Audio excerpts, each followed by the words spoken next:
Good evening from Southeast Asia. Happened to be in Manila. I don't know for how long. BGC, Bonifacio, Global City, Manila. Okay. Love it, hate it, whatever. Now, we got to do this episode. I say gotta because it's not really by choice. I've been, procrastinating doing this turkey thing for a really long time. Oh, God. I guess we're going to title this one Girls, spelled G-U-R-L-S. Girls of Southeast Asia. Oh, my God. I got this pounding thing already. I just say that phrase, girls of Southeast Asia. Kaboom, kaboom, kaboom. I'm pretty sure there's a stroke coming on. Girls of Southeast Asia. My God. You talk about girls of the Western countries and you think you're saying something. No, you ain't saying diddly.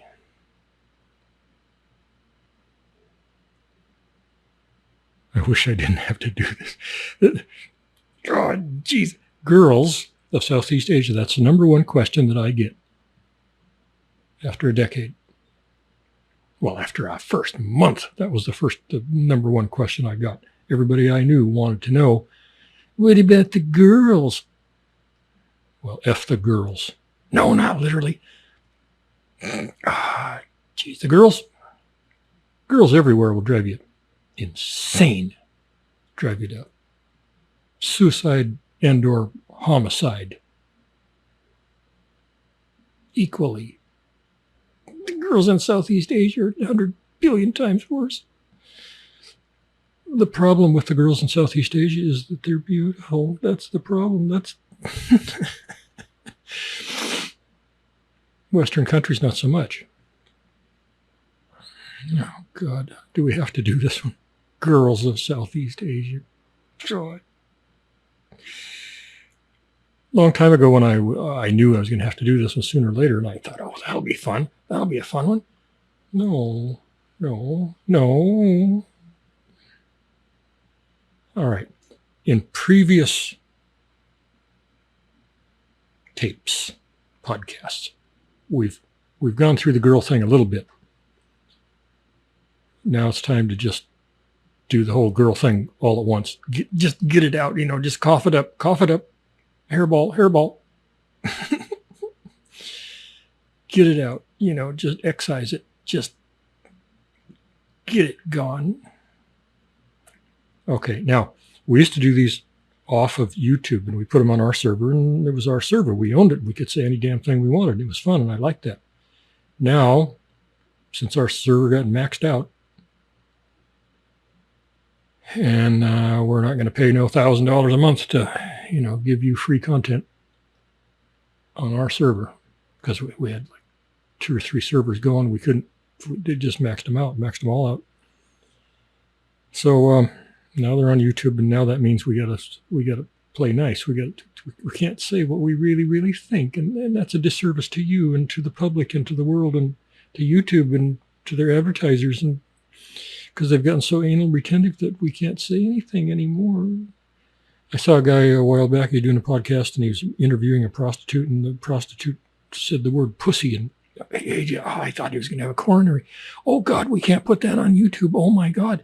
Well, yeah, you can, but that's just an indication of how paranoid and terrified people are of YouTube. Geez. Okay. We aren't monetized on YouTube. Don't know if we ever will be.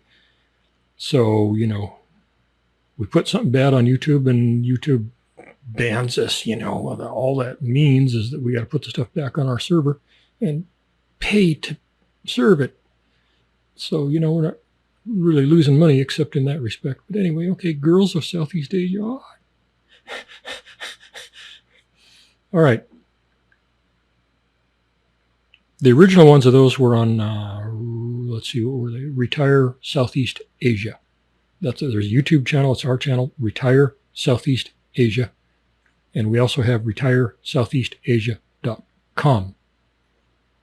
And those are kind of like nasty ones. Okay, but these are nice because they're on YouTube. And these are going on the 10 Bears Travel Channel. Okay, the nice ones go on 10 Bears Travel Channel, YouTube. Kind of revolting, but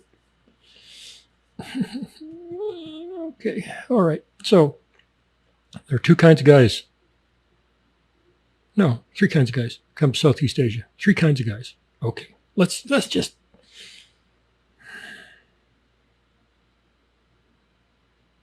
All right, three kinds of guys. One kind of guy who comes to Southeast Asia is called a punter, Punteer, punter.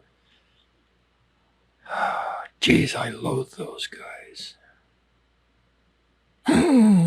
Okay, those are the guys who come to Southeast Asia only to have sex with young girls. That's it. That's it. I don't know. I guess they never saw a girl in their own country. You know, they're 67 years old and maybe they overdosed on testosterone. I'm not sure, but they. God. Okay, that's number one. That's the number one guy. What percentage of the guys who come to Southeast Asia are punters? Depends on the country they go to. If they're going to Thailand, I would say somewhere around 90%. It's all they want. One after another, after another, after another, as fast as they can do them. They're cheap, so it's easy. Anybody can afford them, you know. Punters. Oh, God. Geez, if I had a magic wand.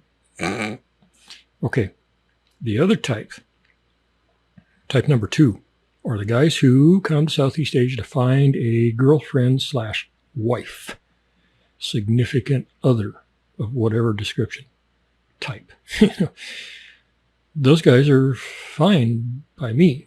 Those are normal, well-adjusted guys who probably had a girlfriend or two in their lives, real girlfriends or two in their lives, you know, back in the world.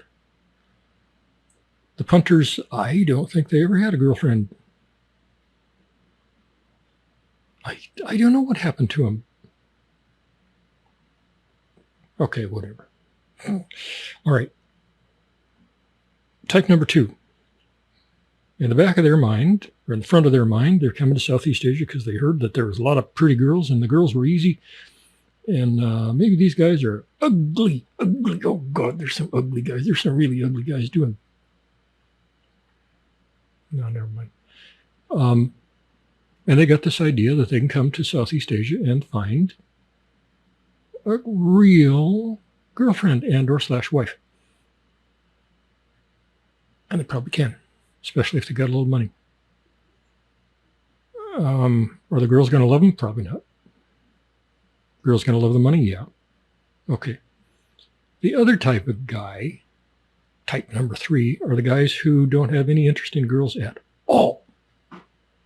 They just want to come to Southeast Asia for the culture and the food and the cheap living and, you know, maybe they never had girls and they don't like girls, don't like guys, don't like sheep, whatever.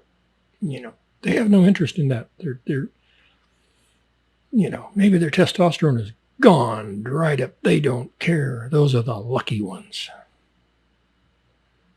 Maybe they don't know it, but they're the lucky buggers.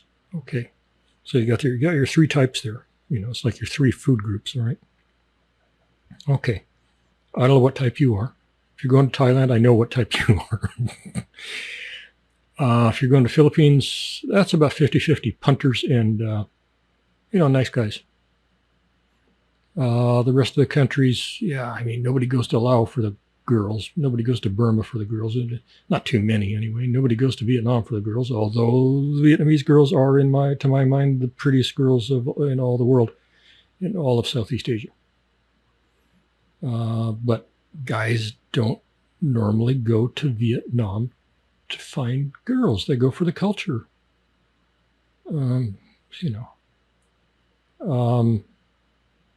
You don't go to Malaysia to find girls. You don't go to Singapore to find girls. A lot of guys are starting to go to Cambodia to find girls. But I don't know what the point is. I mean, Thailand is it to find girls, to find easy, cheap girls. Thailand is king. Thailand is it. Thailand is number one. If you're a punter, you go to Thailand. If you're not a punter, then you choose some other country. I hate talking about the punters because they rile me up. They do. Lots of memories of them. Really unpleasant memories. And I'll tell a few stories. If you're roaming around Southeast Asia, I'll tell you what my case scenario was. I had lost my wife. I had barely even ever heard of Thailand. I didn't know anything about Southeast Asia. I just knew that I thought Oriental Asian kinds of things were kind of cool. I had lost my wife of 40 years, less one day.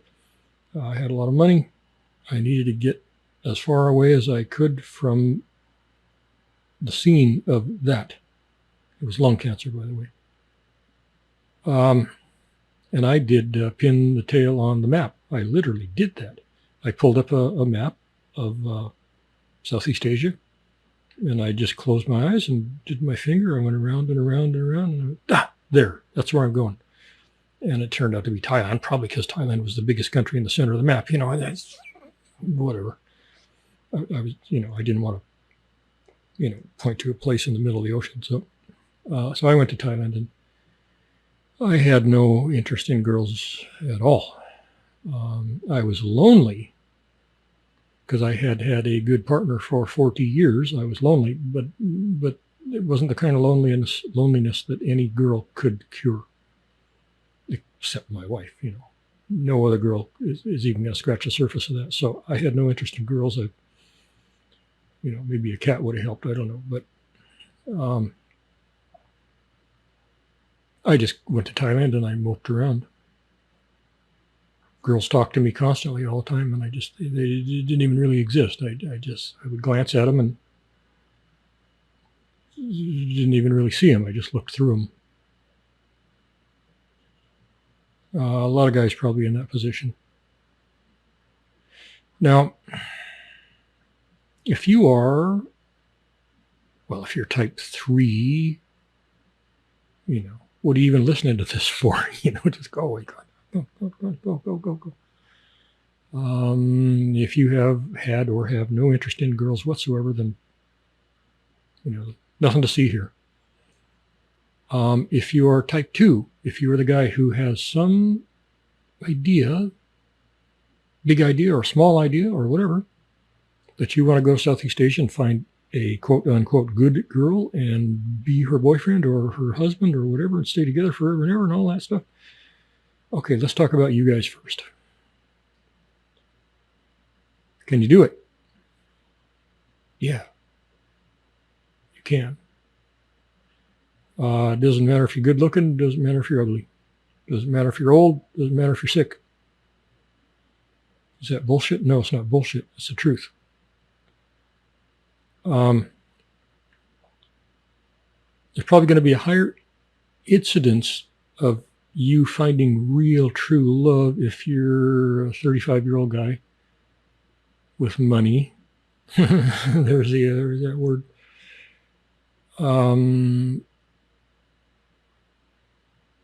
Girls in Southeast Asia will tell you that age is just a number. Well, yes and no.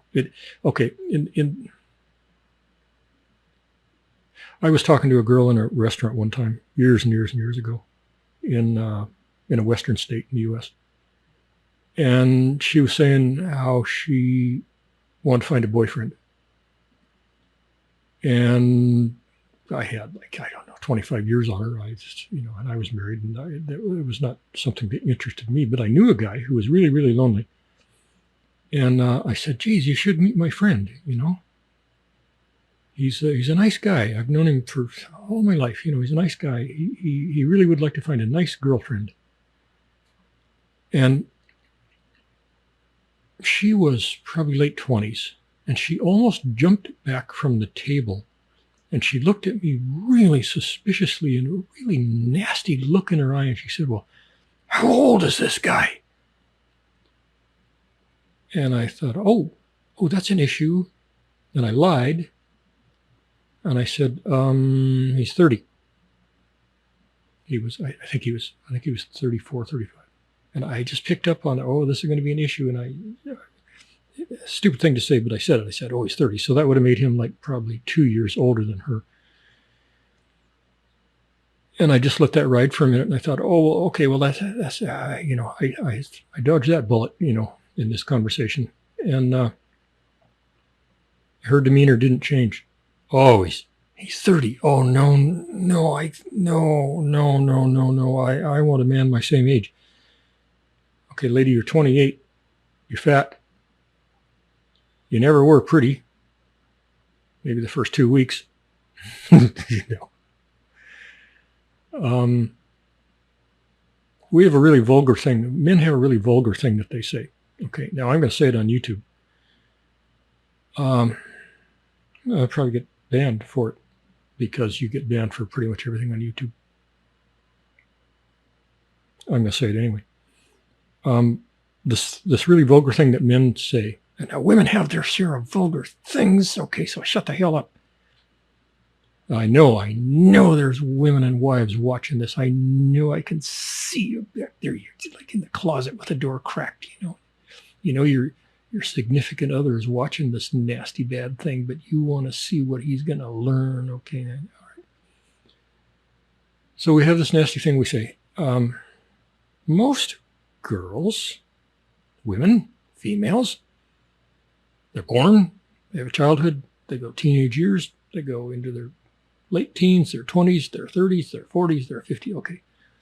There is a period of time in the life of almost every girl. Well, no, I won't say it. There's a period of time in the life of every girl where she is at her most desirable physically and maybe, emotionally, spiritually too, maybe, but physically we're talking about that. There is a period in her life. It could be from when she's, 15 and she just attracts flocks and flocks and flocks of 15, 16, 17-year-old guys.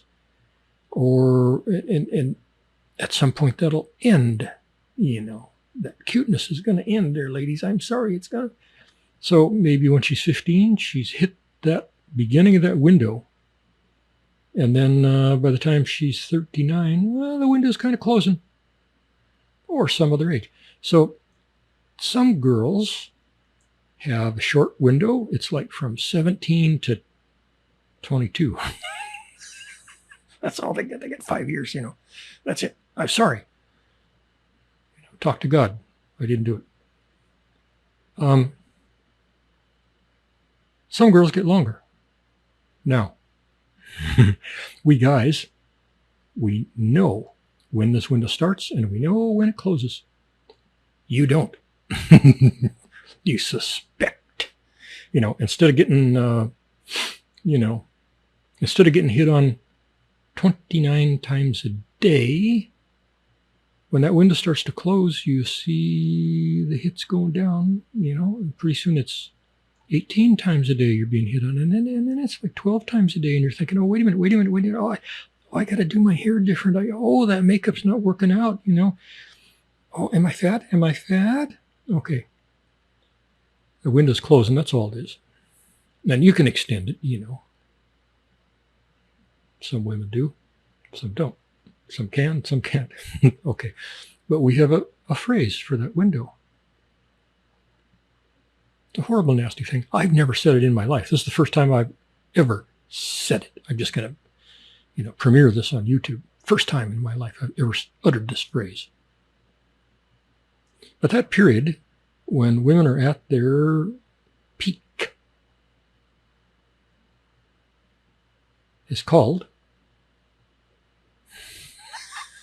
this is going to get me kicked off.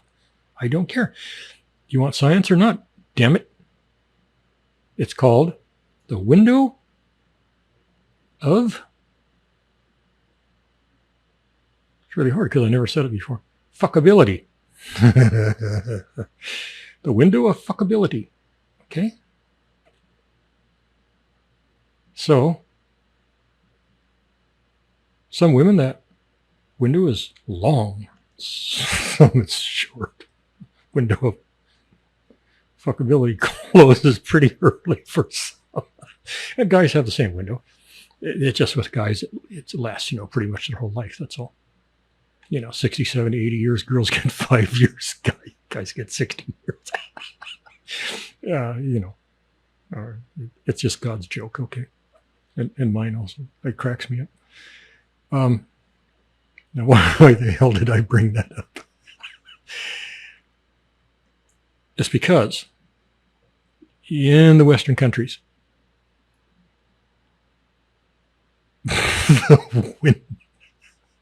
the window of fuckability tends to be pretty damn short.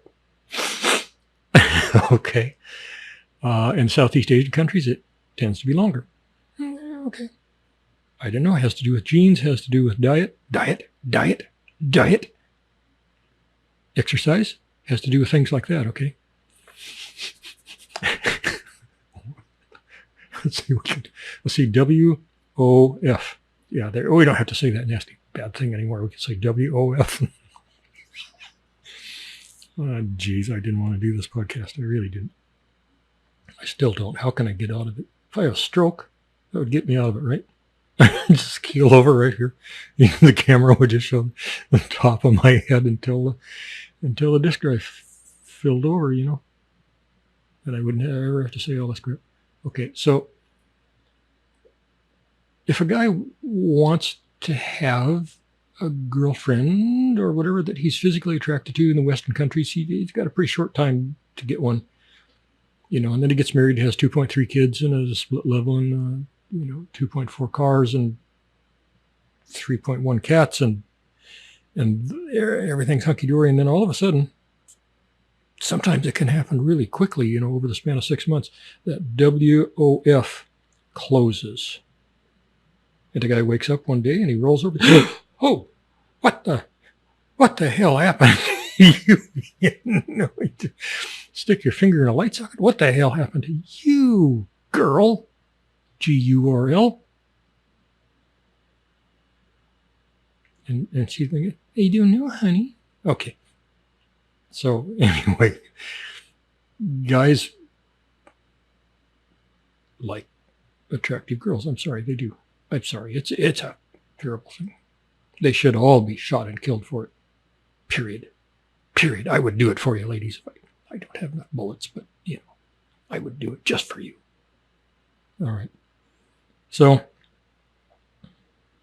these guys, the type 2 guys, they want a better shot at finding an attractive girl. So they go to Southeast Asia. Usually they go to either Thailand or Philippines because those are kind of in the news and they're biggish, and lots of people go there and lots of YouTube stuff about them. And, so they go to one of those two places. There's not too many YouTubes about Cambodia, although that's not a bad choice. Laos is not a bad choice. Depends on what you want. We'll go through those in some other podcast. 10 Bears, it's based around the Goldilocks and the 3 bears. Okay, Goldilocks went in and she tried the beds of 3 bears. She found one she liked. Well, we're saying if she would have had the beds of 10 bears, she would have found one she liked more. So that's what we're doing. It's 10 bears travel. So let's examine 10 beds and 10 bowls of porridge instead of just 3. Okay, that's what we're doing. All right, so the type 2 guys, they find themselves in Southeast Asia by whatever mechanism they get there. And they start looking around.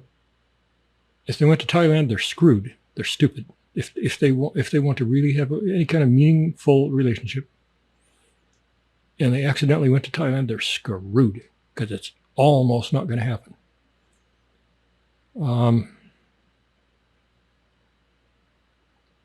The biggest problem is language. Culture is number 2. Biggest problem is language. You're going to go to Bangkok or maybe one of the tourist towns, Phuket or Pattaya, No, it's not Pattaya, you morons. The Thais, flies. The Thais schooled me very thoroughly on this. You say Peta. Yeah. And I bastardize it myself sometimes. I say Pattaya. No, it's incorrect. It's not. It's sure as hell not Pattaya, morons. It's Pattaya. Patta. Wait. Y-A. Pattaya. Okay. So that's a big tourist place. Guys are going to go there. Now let's start with Bangkok. You're going to go to Bangkok. Maybe, because it's big. It's biggish. And you're going to get your hotel. You're going to walk around. Girls are going to smile. The most beautiful girls you've ever seen in your entire life. They're 10.5s, and they're going to smile at you. They're going to give you the eye. Now, a percentage of those, somewhere probably around 80% are hookers. Different kind of hookers than you have in the U.S., but they're still hookers. Okay. 20% are going to be possibly, kind of, sort of, maybe nice girls who really want a relationship. Maybe. Well, they do. They want a relationship, but they want to be paid for it too,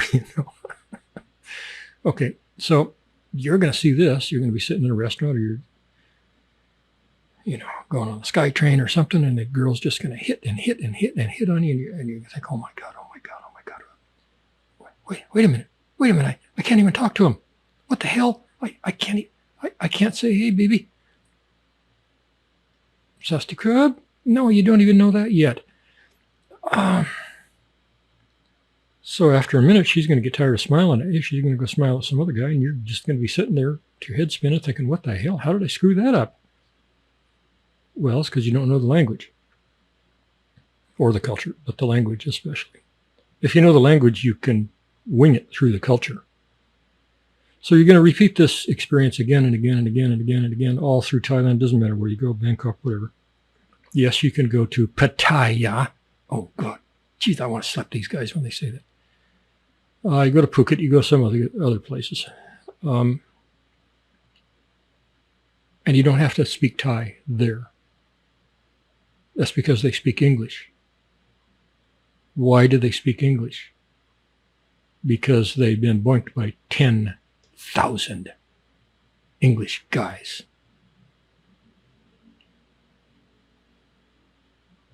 If they speak English, run, fly. Go on, dang it.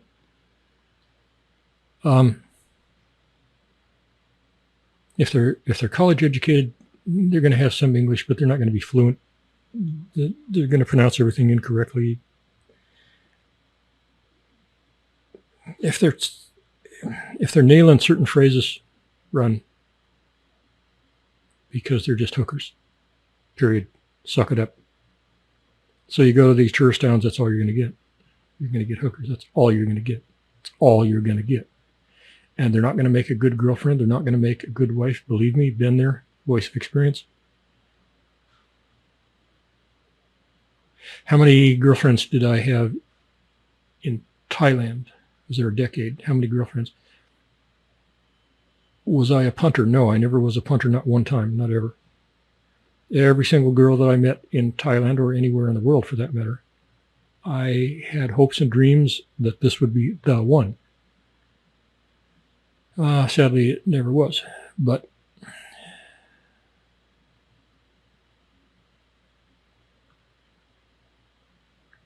you're going to have trouble trying to deal with the hookers in every, God, I want to say every single case. No, 99.99999% of the cases, they're not going to work out. Don't deal with it. Don't go there.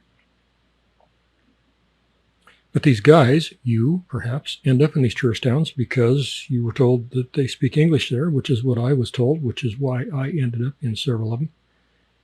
And I had no clue why they spoke English, but I learned.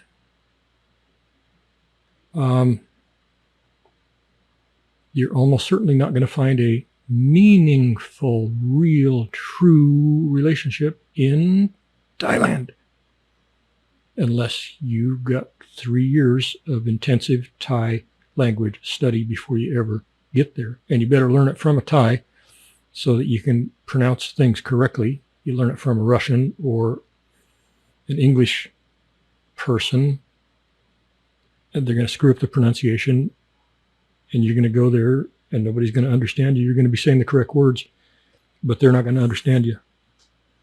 So unless you're fluent in Thai, or at least 70% fluent in Thai, and you're looking for a real relationship, don't go to Thailand. Don't go there. It's a waste of your time, and it's going to be an incredible, colossal waste of your money. Just don't even go there. Just don't.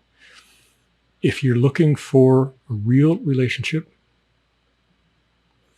there's some English in Cambodia.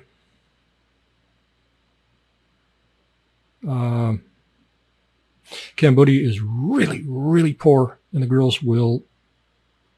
girls are much more desperate than in some other countries. Singapore speaks English pretty well. It's not an exotic place at all. It's not interesting. In fact, I find it very boring. The girls aren't really going to like you. Problem in Laos, locally they call it Lao, not Laos, Lao. The problem there is the same problem you got in Thailand. They don't speak English. They speak less English than the Thais. Forget it. If you're looking for a real relationship, forget it. Don't go to Laos.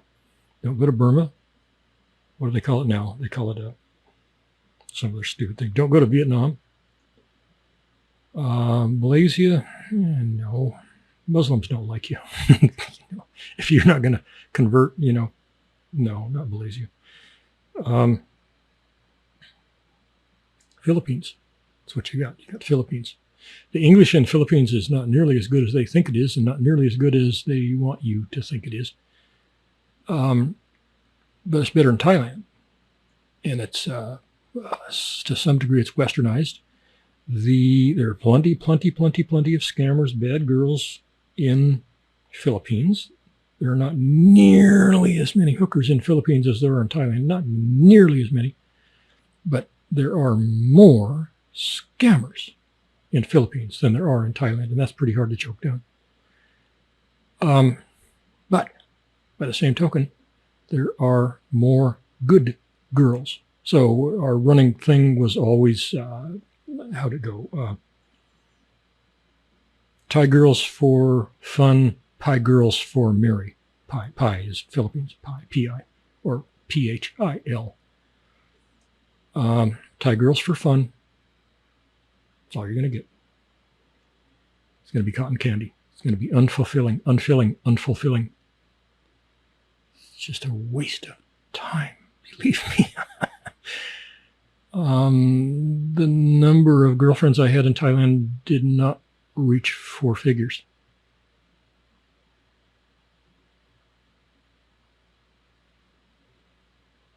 Okay. But I tried with every single one of them. My secret hope was with every single one of them, my hope was that this was going to be the one. And I tried to make it, and it wasn't, even though I could speak Thai somewhat. It was never the one. And I gave up. Went to Philippines, at least for now.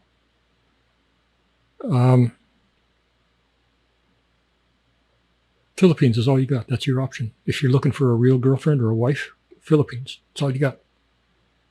I don't consider Philippines to be really very exotic. It's not exotic and fascinating like Thailand or the mainland Southeast Asian countries, but it's okay. It's a halfway house. It's halfway exotic. It's okay. It's a lot of exotic kinds of things, I like Filipinos much more than I ever liked Thais. I kind of liked the Khmer and Kombucha. That's how they pronounce it locally, Kombucha. I kind of liked them because I felt for them after what Pol Pot did to them, and I'm not going to cover that here. I think I did already. And they're also a rough and tumble kind of a people. They're rough and tumble kind of a people, and there's a part of me that likes that. I worked in a lot of really rough occupations. And I can deal with those people just fine. I feel pretty comfortable with them. It's fine. So I kind of like Cambodia, but go to Philippines. If you're the type number 2, go to Philippines. Do not go to the bars. Do not go to the bars. Do not go to the bars. Best thing you can do is go to church. Just go to church. That's all you got to do. Put on some reasonably nice clothes. Pick a nice Catholic church. Attend every Sunday. Sit alone. You won't be alone long. People will want to know who you are. They're going to want to convert you if you're not already converted. And you're going to get invited. They're going to introduce you to their friends and their daughters. And it's going to work out. There are plenty of scammers going to Catholic Church, but it's a good place to start. And you'll find a wife, girlfriend, whatever, in a pretty short amount of time, even if you're ugly, even if you're old, even if you're sick. Almost especially if you're sick, because Filipinos love taking care of their guys. They do. They're some of the best hospital caregivers on this earth. Maybe the best. I was in Manila Hospital a while back for stinking food poisoning. And it was some of the most attentive care I've ever had in my entire life. It was just, wow. Filipinos have this sense of being compassionate. They do. Oh, man, they do. Thais do to a degree, but not to the degree that Filipinos do. Anyway, that's how you do it. Type number 2, that's how you do it. Type number 3, we've already covered you guys, which now is me guys. I'm type number 3 now. I am perfectly happy with a stinking cat. He's sitting over there. He's looking. He's stuffed. I mean, you don't have to change a litter box hardly ever. Okay. Now, I know what you horn dogs, you miserable buggers, I know why you're here. Every single one of you, and your wives, and your ex-wives, and your daughters, and your sisters, and your moms, they all know why you're here watching this crap. They know it because they know you're a pervert. Jeez. Type 1.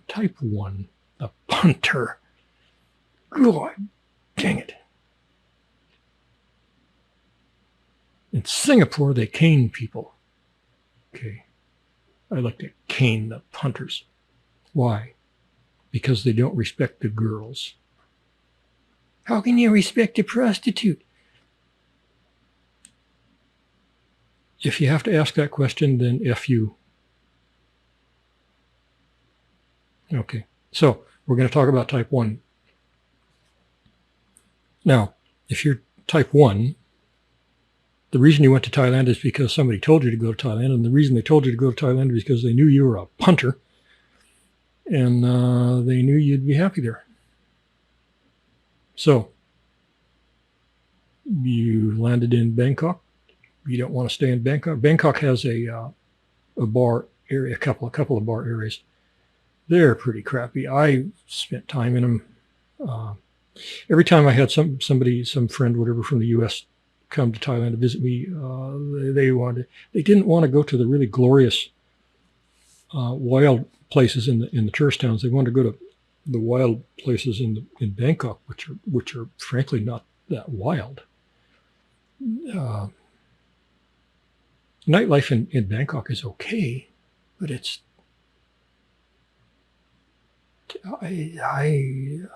no, there's better to be had. So anyway, these guys will end up in one of the tourist towns. You'll end up in one of the tourist towns like Pattaya.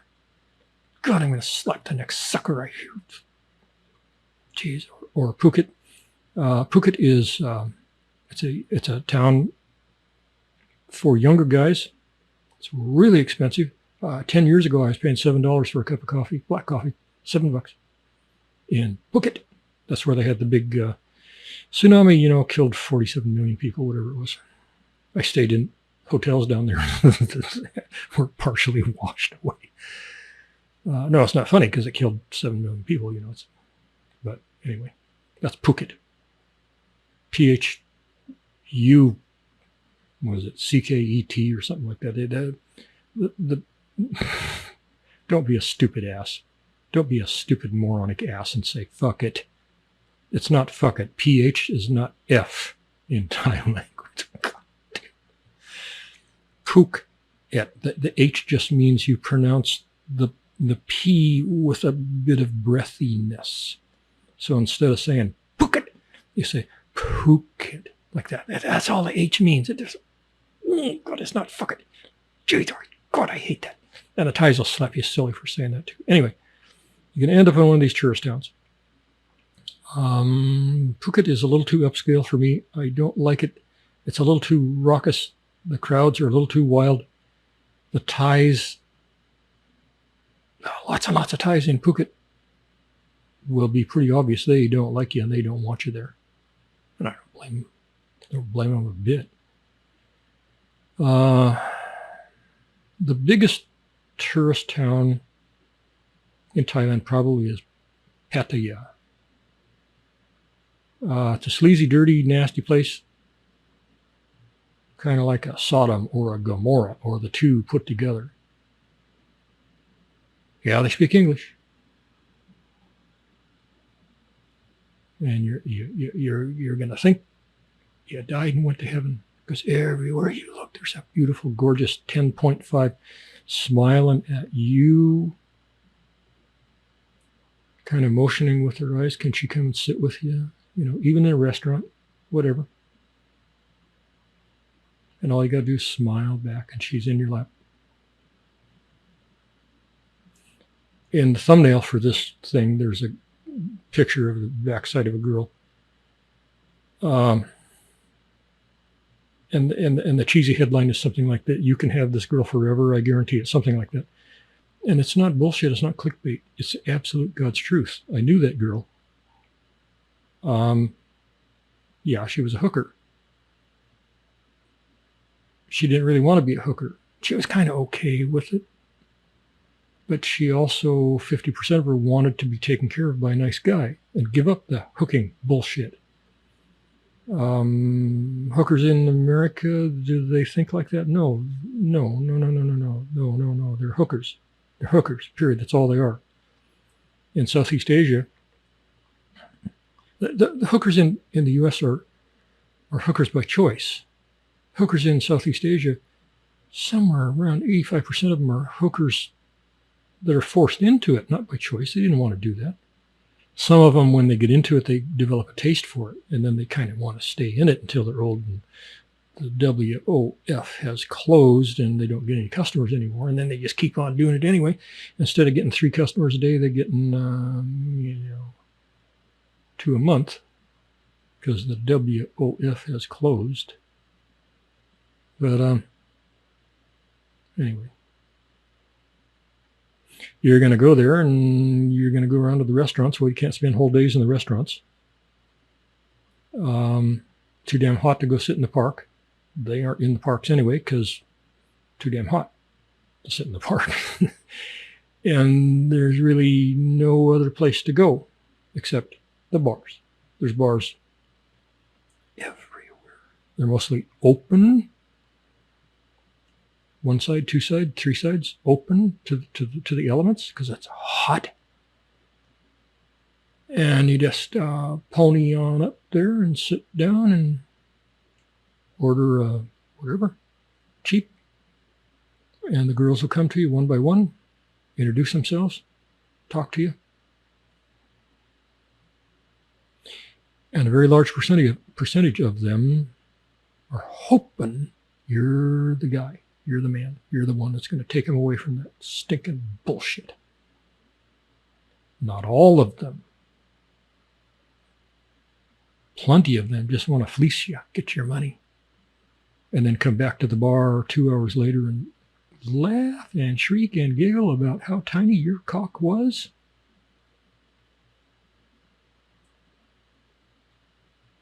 That's what they do. You think they love you. No. You're a joke.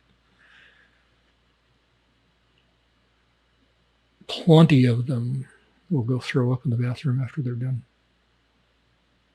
How do I know this? Don't even ask me. I'm telling you, the number of my girlfriends in Thailand did not reach 4 figures, okay? I know shit. I know a lot of stuff. I know way more stuff than I ever wanted to know. Way more stuff than I could ever forget. So I try. I think I'll become a wino. Maybe that works. People do that to forget, right? I don't know. I hate alcohol, so I guess I better find something else. Okay, so you're in the tourist town. You're a punter. If you're a type 2 guy, you're going to be really disappointed. Well, yeah, eventually you're going to be really disappointed because you're going to attract these girls who do secretly want you to be the man and take care of them and marry them and on like that, happily ever after. That's what they want. But after they've been a bar girl for a while, they're incapable of it. They're incapable of it. Get that through your head. It's not going to work. It's not ever going to work. It's not ever going to work. Don't go there. You're going to think it's working, but they cannot quit that life. They've had 3 guys a day or 5 guys a day for a year or 2 or 3. Probably some percentage of those guys gave them the best sex on the planet Earth. And after about 4, 5, 6, 7 months, crawling into your bed every night, you're old, not feeling so good, you're tired. Yeah, they like the stability, they like the money, they like being taken care of, they like being able to eat, they like having air conditioning. But their appetite is for the variety of food now, and they can't give it up. They cannot. Even if they want to, they cannot. And they're going to screw around, and they're going to cheat. They're going to lose respect for you. They're going to start stealing from you. They're going to become irrational, looking for ways to pick fights with you. They're always looking for the next guy. They've always got a couple of phones. They've always got secret accounts where they're talking to guys. And they've gotten a little bit of a taste for the money, and the money you give them isn't enough. I know guys giving them huge amounts of money, and it's not enough. It's never enough. So they got 1, 2, 3, 4, 5, 7 other guys giving them money every month. I never met these guys. They're in Seattle. They're in Germany. And they convinced them that their kids are starving. They don't have any rice, and the family's buffalo is sick. And could you just send me $100 a month, please? And these guys are so damn stupid. They do it. I knew a girl, hooker, big-time hooker. Pretty good friends with her. I never indulged with her. She had a shitty room. She's making huge money, even by American standards. Huge money. She's doing sometimes 8 or 10 tricks a day. And she commanded good money. So it was about $60 a pop. For Thailand, that's beyond ludicrously rich. She kept a shitty room. She wasn't in it very often. She had a huge closet. And she had, I can't remember, 8 or 10 big cardboard boxes in that closet. Each one had a piece of paper taped to it with a name on it. Bob, Frank, Joe. And every one of those guys sent her money every month. And they came whenever they had a vacation. They thought they were taking care of her, that they were going to get married. She was their only one, and they were her only one, and she was just waiting for him in the squalor, trying to feed her kids who had to stay with her family because she couldn't take care of them, and she was just heartbroken. And no, she gave them away years ago. Barely gives a rat's ass about them. Anyway, every time one of these guys came to town, she would pull out the box with his name on it and wear only those clothes that he had bought her, only that jewelry that he had bought her. And they never got to see her room, of course, because they're not going to go to a shit room with no air conditioning. But that's what she wore all the time. They were there a couple of weeks, a month, whatever. Okay. So you're in the bar because you got no place else to go. You can only go to so many restaurants and eat so many meals. And this is how it happened to me. I spent the first couple of months, I think, in Bangkok, and then I sidled to one of the tourist towns because the hotel told me that I was not thriving in Bangkok because I could not speak Thai, and I better go to one of the tourist towns where they spoke English. And so I said, okay. So I went, yeah, they spoke English. And I went through this process that you're going to go through if you go to Thailand. If you're a punter, by the way, pretty much don't bother with the Philippines. You can find lots of loose girls in the Philippines. There's plenty of them, but why not go to a more target-rich environment like Thailand? Why not? Filipinos don't really like you. Don't really want you there. Thailand, you got money? Come on, baby, let's go.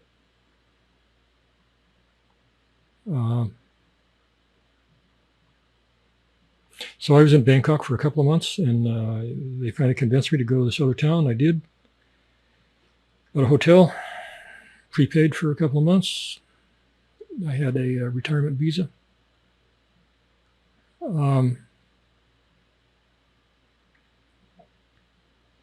I started going to restaurants, and I got really old really, really quick. And I'm not going to sit in my hotel room, so I'm looking for places to sit. I started going to the bars. I went to a particular bar. It's a huge bar, iconic bar, and they treated me very well. And I sat there. I usually sat in the back, kind of in the dark, and cried. I cried for the first 5 years after I lost my wife. Cried pretty much every day, sometimes many times a day. I had a weird psychological quirk in my brain. Every time I got on a bus to go somewhere, I cried my eyes out. I don't know why. We never went on a bus before. Just some weird quirk thing. Anyway. So I'd sit in the back of this bar and cry a lot. And the girls were very respectful, but they'd come back and they'd talk to me. And I was so naive and so stupid that I thought they were friends. What a dumb son of a bitch. Well, actually, I think one of them turned out to be a friend eventually, but the rest of them were just looking for an angle to get into my pants and then in my pocket. But the way it works in these bars is, presumably you're not sitting in the back crying. You're sitting up at the bar and you're hoping to meet a girl. Oh God, that's so difficult. Okay, you're going to go in pretty much any bar. You're going to sit down within, very often they're going to meet you at the door. They're going to escort you to a table. You got to be really careful because there might be 5 of them meet you at the door and you look at one, you think, oh, and your eyes bug out and you think, oh my God, that's the one. Well, no, the really ugly one, we'll see what's going on. She'll shove that girl right out of the picture and she'll drag you to the table and she'll sit down before you can even get another glance at that other girl, and the other girl realizes she's beat and she just wanders off. So you got to be a little bit assertive when they do this. You got to say, oh, sorry, no, I want to sit with this girl. Do it. You got to do it. Or you're going to spend half an hour in total misery buying drinks for the stupid girl you hate. That's a really bad trait. So you pick out the one you like and you home in on her and you say, hey, you, I want to sit with you, please. Can I sit with you? Okay. All the rest of them will just instantly walk away. They just disperse. So you go sit down. And it's okay to sit with 2 or 3 of them. Sit next to the one you want. You got to be really careful because they're all going to order a drink and you're going to pay for every single one. And all of their friends who aren't even sitting at the table are going to order drinks and you're going to pay for those too. I got stuck for about $600 one night sitting with my quote unquote friends who were just getting drinks for all their friends and not telling me. And it's racking up the bin. I knew about that scam before I went in there that one night. I knew about it, but they were so deft at it that I didn't realize it was happening. Eyes wide closed. Okay. So you're going to sit there. You're going to talk to the girl, the one you really want to talk to, not the ugly one that shoved her way into your seat. And you're going to see if you like her. Because it's not all about raw animal sex. Oh, geez, you guys make me sick. Yeah, plenty of you think that's it. I see a lot of guys walk into these bars. And they look around and say, that one, I want that one. Okay, baby, let's go. Come on, let's. And Thai girls are not so often like that. They want to sit down. They want to talk. They want to see if you're creepy. They want to see if you're a serial killer. They want to see if you're an asshole. They want to try to judge if you're going to be rough with them. You got to have a little conversation. American hookers, I suppose. I was never with an American hooker. I had some number of friends who were, and that does not seem to be the way it works in America or any Western country. It's like, hey, baby, let's go. And they're like, okay, back seat, front seat, what do you want, baby? Like that. That's for Western cultures. That's how hookers work. It does not work that way in Southeast Asia, except for a few. So you're going to talk to them. You can see if you like them. You can see if they like you. You're going to see if there's any kind of rapport. Now, you got to remember, they know about 6 to 10 phrases in English. They do not understand anything else you say. I used to watch these guys come in, and they sit down with a girl,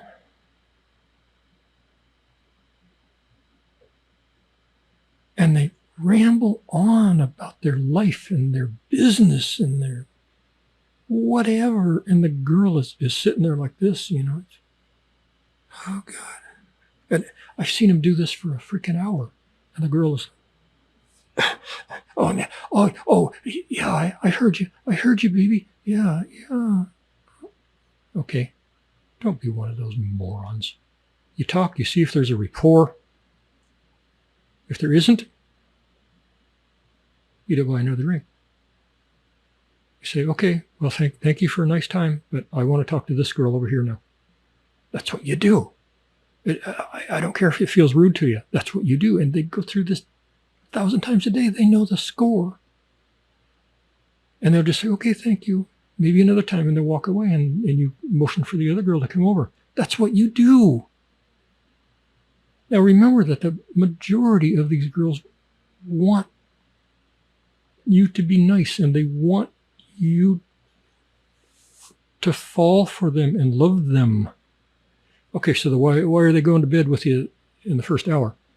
They call it their words, not mine, their words, try before you buy. Because they have figured out that guys are wired backwards from girls. In America, in the Western cultures, the girls want,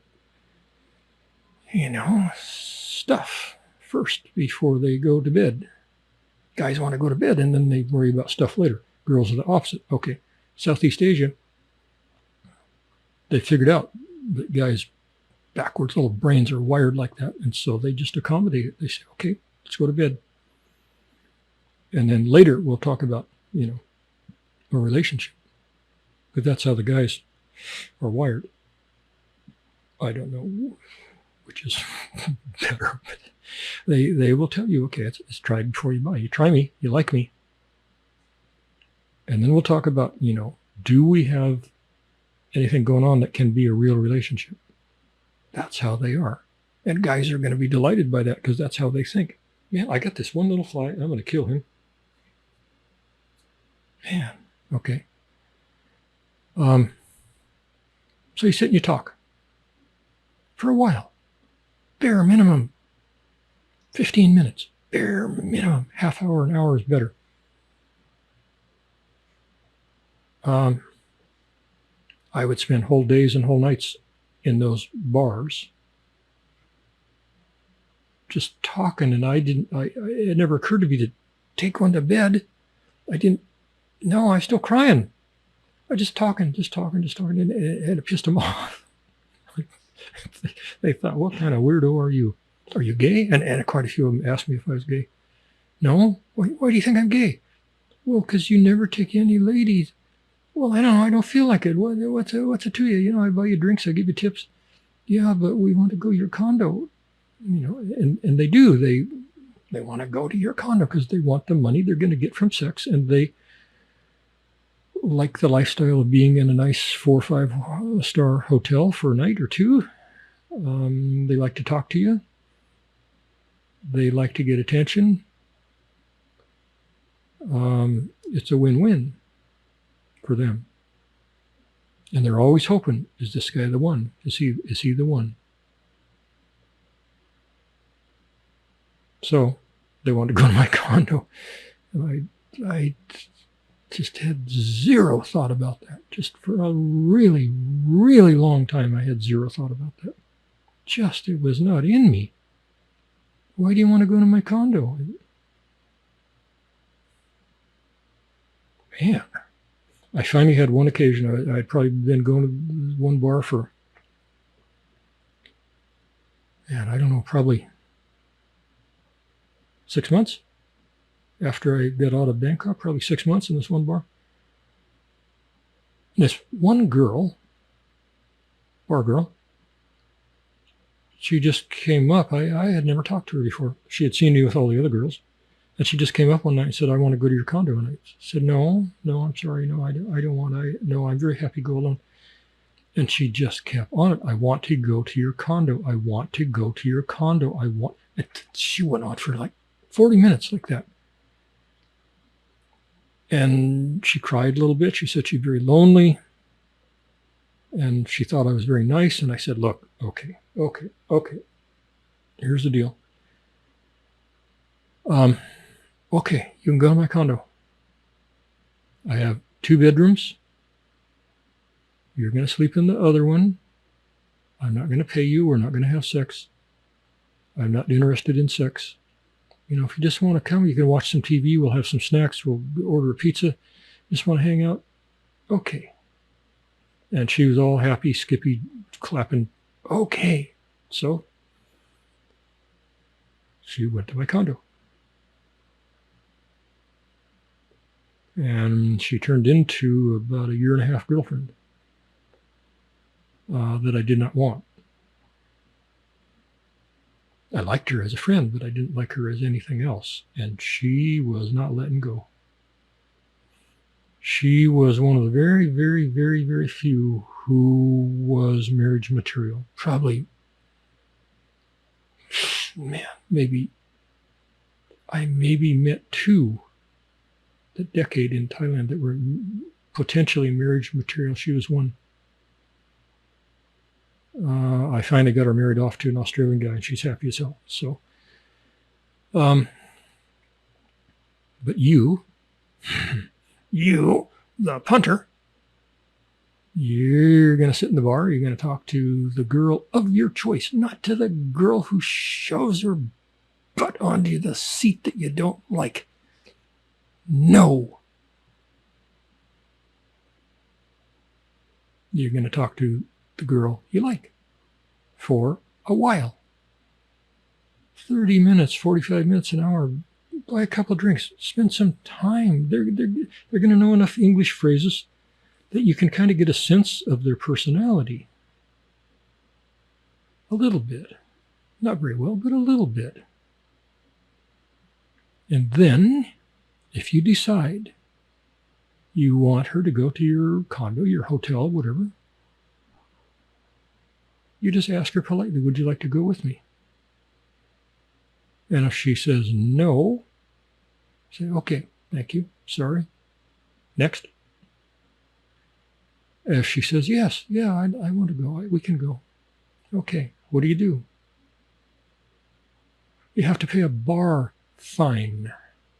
That means she's going to be gone from that bar for some while. Oh, she's probably going to ask you, do you want short time or long time? Short time means until you're done, an hour or two. Long time means for the night. You sleep together. Go out and you have breakfast in the morning. You're going to have to pay a bar fine. Might be the same amount either way, depending on short time, long time.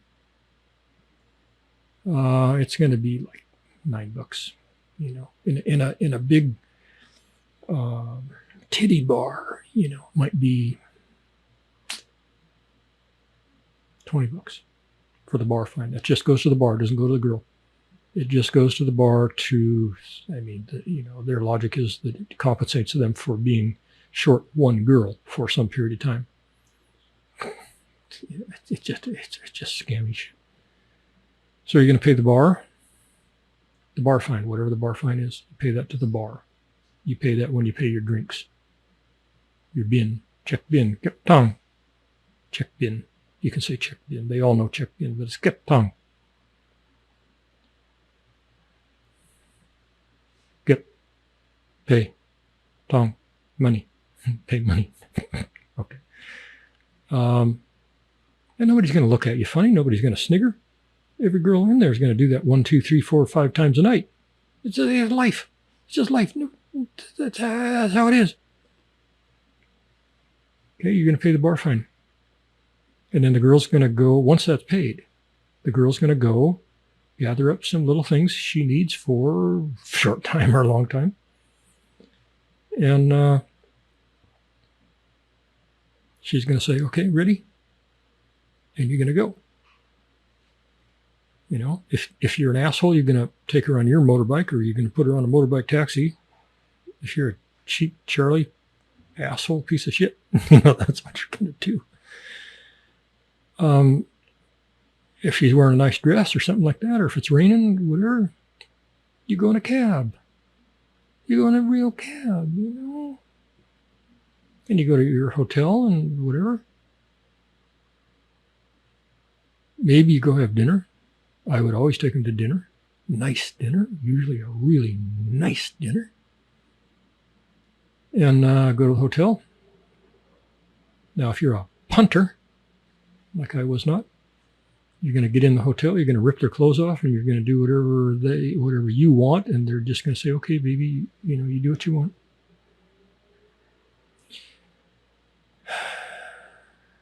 I hate those guys. I'm sorry, I hate them.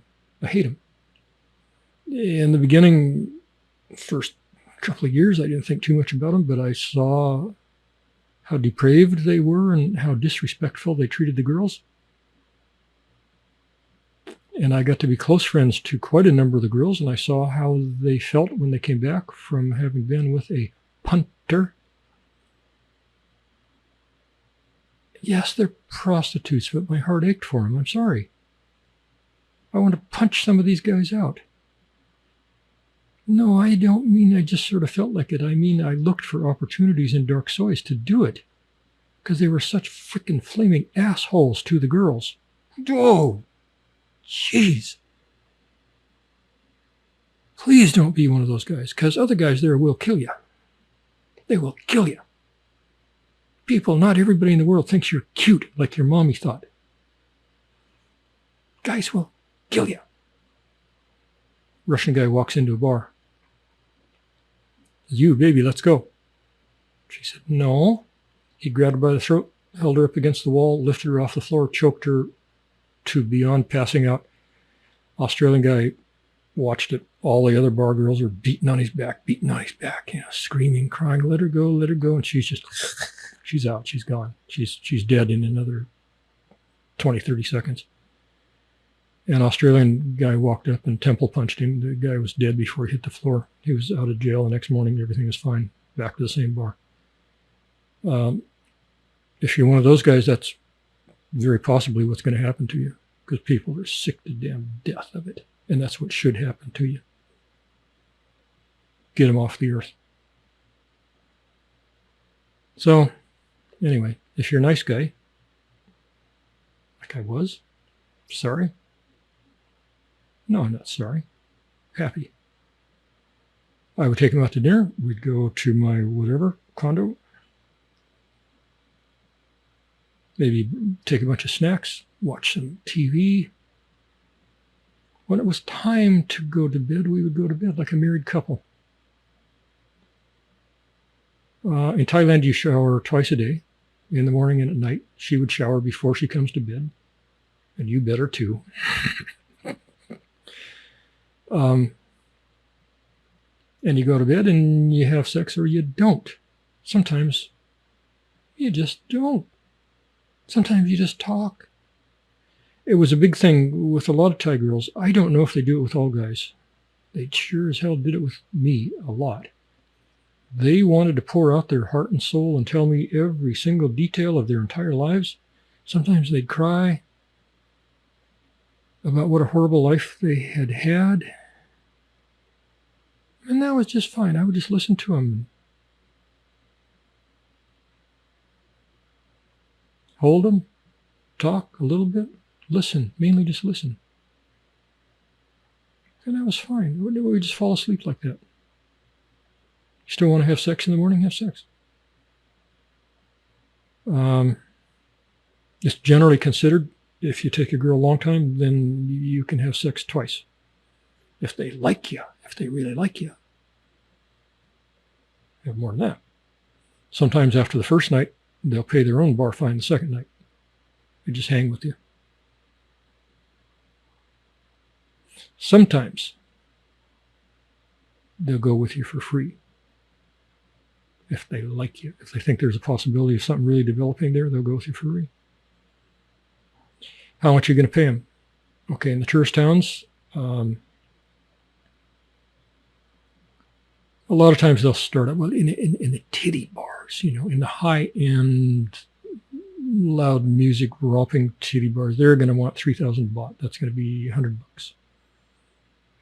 Stupid, crazy. They know the guys are watching them dance naked, and the guys are all excited. They know the guys will pay it. The girls in the normal bars, the normal girls in the normal bars, they might ask for 2,000 baht. That's going to be $60. They're going to happily settle for 1,500 baht, $50.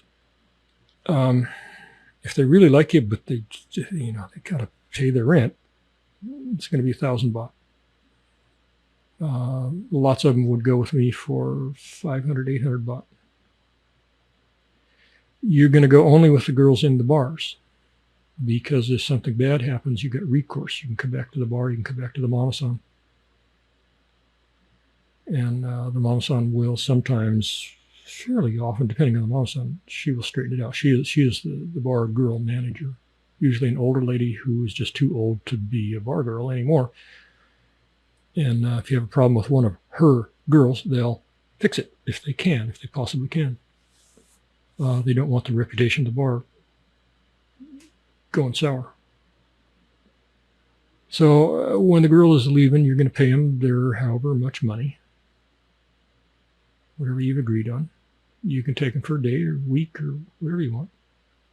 And it truly is try before you buy. Now, after one night or after 2 or 3 nights, you might decide, man, this girl, this could be the one. And in that case, you might take her for a week. You might take her for a month. If you really like her, bordering on love, you can buy out her contract at the bar. If she leaves the bar to go with you without buying out her contract at the bar, she can't ever come back to that bar. And she doesn't want to risk that. So if you buy out her contract, and then it doesn't work out after a month, it's fine. She can go back to the bar. To buy out a contract could be 10,000 baht, something like that. Be about, what is that? $300, a little more. Do it. Don't be screwing her over on her one and only job. There's no job that she can get in that town that's going to even support her for the rent of her room. When they're in those towns, the only thing they can really do is work in the bar, work in a restaurant. Geez, you got to have 5 roommates, to be able to afford a room. It's no kind of life. And pretty much all of them got kids somewhere back in Isan that they got to send money to feed them because the grandparents don't have any money to feed them. So do right by the girls, and you'll feel better for yourself, about yourself. Just do it. Just be a decent human being. Just be a gentleman. Even if you're a punter, you can still be a gentleman. Punter. God, I hate him. Oh, jeez. The punters, by and large, don't care about the girls. They view them as animals or something, some kind of a usable commodity. They view the girls as some soulless sex doll. No, they're not. They're not. Man. I went into a restaurant. I told the story before. I went into a restaurant. It was an English pub. Not a pub, I'm sorry, English restaurant. Had really nice meals. Really good English, authentic English food. And I went in for breakfast. And I was sitting there at the counter eating my really nice breakfast. And the dining area was full. It was probably 50 people in there in the dining area. Guy, girl, guy, girl, guy, girl, girl, girl, guy, girl, girl, like that. They were pretty much all Brits. They all had a bar girl or 2 or 3 sitting with them because they had them for that night, and then they were down in the morning having breakfast, and they were going to pat them on the bum and send them on their way, pay them off. Okay, the girls hadn't been paid yet. They're ready to go. The minute the guy is done, they're ready to go. But the guys would drag it out and not pay him for a while because they wanted him to hang around, and whatever. Okay, this was a room full of the most disgusting class of punter I've ever come across in my life. They were all sitting there having their breakfasts and their beers. 9:30 in the morning. And they got into this loud and boisterous rivalry with each other, sitting there over who had done the most perverted, debauched, disgusting thing to their girl the night before. And it became this contest of absurdity, theater of the macabre. And every guy in there had to tell his story of what he had done to his girl who was sitting next to him there and eating their, well, when this started, they all stopped eating. They just sat there with their heads down like, oh, geez, I didn't think it was going to be this bad. And the main topic of conversation was how many times they had made him come. Well, they probably didn't. They just faked it anyway, you big fat oaf. Greasy, sweaty buffalo. Jeez, God. Anyway, that was one topic. The other topic was how many varied, disgusting things had they inserted into their vaginas during the course of the previous evening. And there was everything and anything you could possibly even remotely think of, and then everything far, far, far beyond that, okay? And the girls understood plenty of English. They knew exactly what was being said. And these guys were just laughing and yelling back and forth across the room. One guy was sitting there, big fat piece of crap, and he's telling the story about how he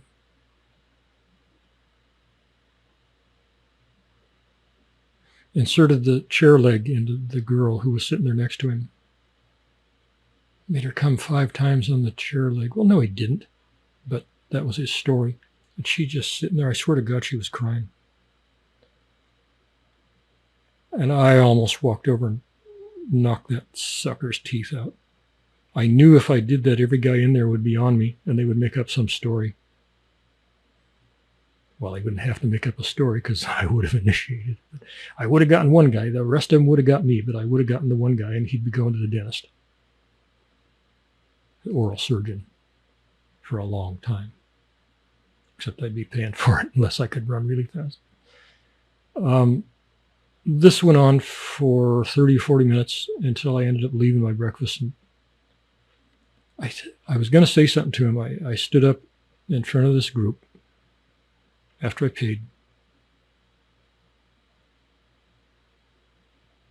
A damn good thing I didn't have a baseball bat, because I would have stood a little bit of a chance with a baseball bat. I could have lasted probably 30 to 60 seconds with a baseball bat, but I didn't have anything. I stood up before him. I was going to tell him what I thought of him, and I said, "No, what the hell? You don't talk to a rabid animal and tell it what you think of it. What would be the point?" And I ended up walking out. But those guys represent to me the quintessential punter. Good God. I'm sure eventually they paid their girls, and the girls went back to the bars or back to the rooms and they cried their eyes out.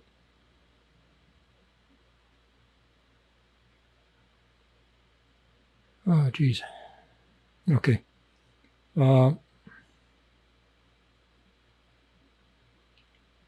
That's how you do the bar scene in the tourist towns in Thailand. Those are the bar hookers. Okay, there's another type of hooker. These are the street hookers. They're just walking around on the streets saying, "Hey, you want to go with me? Now? Right now, I got a room. Come on, let's go." God, I was sitting in a Starbucks one day outside, and one girl, stunningly gorgeous girl, walked up and she said, "You want sex with me?" And I said, "No, I'm sorry, I don't. I'm just weird that way. I'm sorry. Maybe if I knew you for a couple of weeks, maybe we'd talk about it then." Anyway, and she said, 1,000 baht, which is $30. I said, no, I'm sorry. No. She said, okay, 800. I said, no. 500, no. And she went down to 150 baht, which was $5. And at that point, I realized she wasn't trying to make any profit here. She just needed to eat. She just needed food. And I didn't figure that out soon enough. And I told her a little brusquely, "No, I'm sorry. That's enough. Okay, time to leave." And she walked away and went over and hit some other guys, and then some other guys, and nobody wanted her. But then it dawned on me, man, she just wanted food. I should have just given her, $10 to say, just go eat,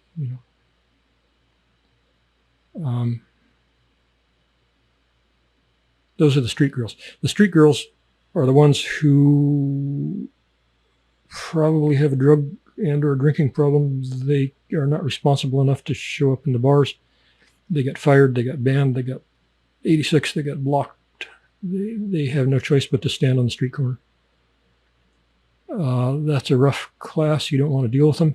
They will absolutely, positively, guaranteed steal whatever they can steal from you. If you take one to their room, you're going to shower, but you're going to shower together. You're going to have your wallet and your watch and your everything rolled up in your pants. Your pants is going to be on the chair where you can see it from inside the shower. You're not going to turn around in the shower. She's going to snatch it. And then you're going to do whatever you're going to do, and then she's going to leave, and you're never going to take one eye off of that pant roll with a wallet in there. Never. Or you're going to put everything in the safe.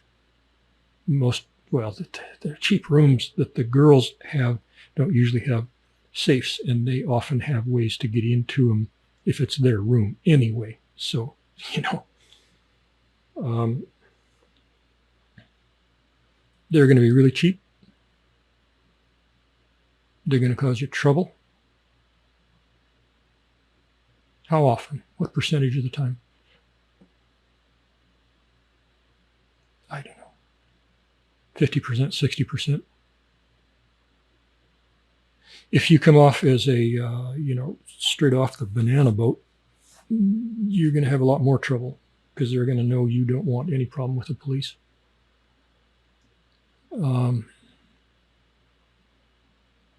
I know some girls who every once in a while in the morning, the guy would refuse to pay them and they would just pick up the phone and pretend they were calling the police or pretend they were calling immigration. And the guys paid them lickety-split. I don't know why some guys are just cheap. They just don't want to pay. Well, you knew the deal before you took them. You agreed on a price, Okay, there's another class of girls in these towns that are the freelancers. And these are the girls who hang around everywhere. They don't stand on the street. They're a little cut above, the street hookers. They will go to the bars, usually at night, usually where there's music. But you'll meet them in the malls or wherever. And they are straight up hookers, but they'll sit and they'll have a drink with you or two. And once again, these are girls who cannot be structured enough to work in the bar. They want to choose their own hours, take days off when they want. They're going to be slightly more honest. Probably not going to steal from you quite as often as the other girls. Will the bar girls steal from you? Well, pretty rarely, but if they do, you have recourse. Fairly often. So the bar girls are a better bit. The freelancers,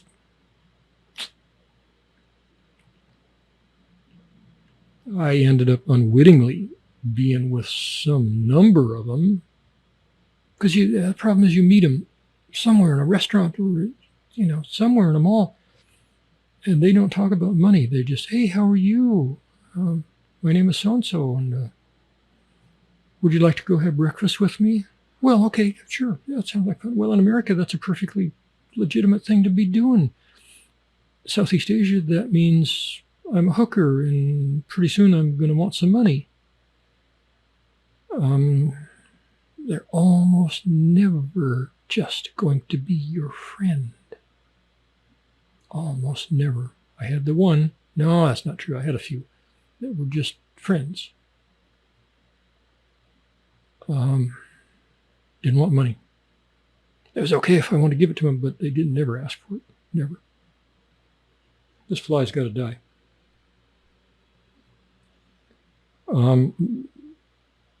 So I'd say if you're a punter type, bar girls only. Find everything you want in the bars. Doesn't matter.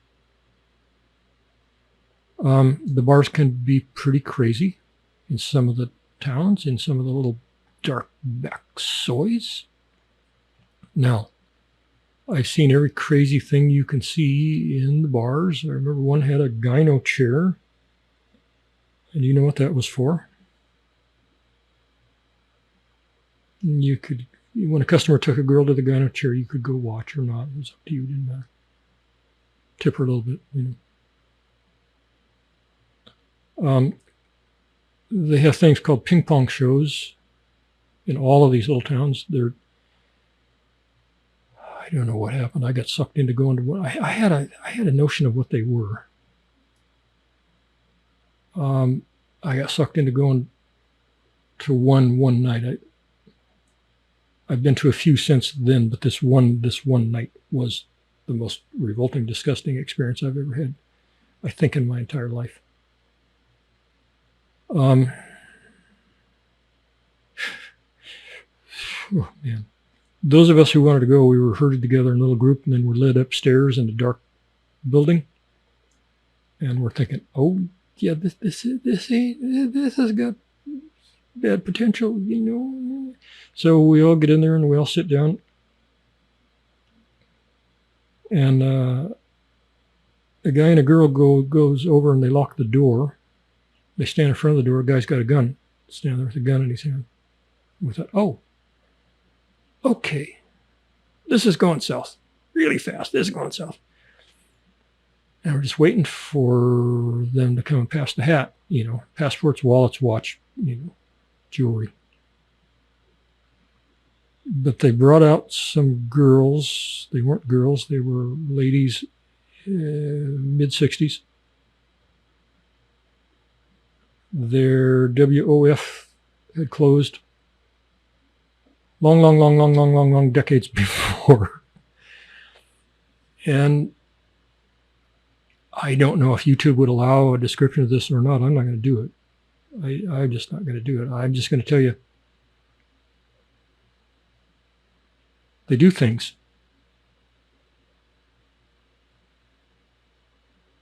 I mean, I could go into graphic detail, and then I could put this on our server where nobody can tell us what the hell to say. But I don't even want to put it there. It's so disgusting. It's about a 45-minute, hour-long show. It had about 4 or 5 girls. Gee, no, I'm not going to say it. I'm not going to go there. I say, no. I don't know if I ever will. Maybe I'll take that to the grave. Whew.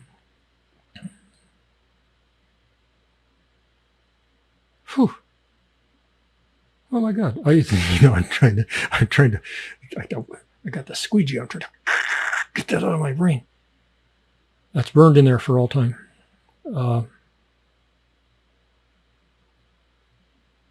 I would throw up if I had, you put a gun on my face and say, "Tell me or die." I don't know. I'd start by throwing up. That's how bad it was. Okay, I'll tell you another thing I saw. There was a sleazy, nasty bar that I went to pretty often because I was friends with the owner. I don't know if she'd ever been a bar girl. I don't know if she was or not. She was somewhat well-ish off. She had a couple of houses and things like that. Anyway, she owned this bar. And it was known for a little bit of a wild place. Not that wild, but somewhat wild. For instance, there was an old guy who came in maybe 2 or 3 times a week. He looked like Popeye, looked like a Popeye way beyond retirement, And he would sit there at the bench seat, have a table in front of him. Skinny old guy. This is pretty bad, too. You had to ask, didn't you? Asshole. And this guy would sit there at the bench seat, which was facing the stage, and this was a topless, bottomless bar. And he wanted to see the girls' butts. And that's all he wanted to see. Now, they all knew him well, been going in there for years, and they knew what he wanted. And so when they felt like it, they would go over in front of his table. They'd be elevated up on the stage, and they would spread their legs and bend over with their butt facing him.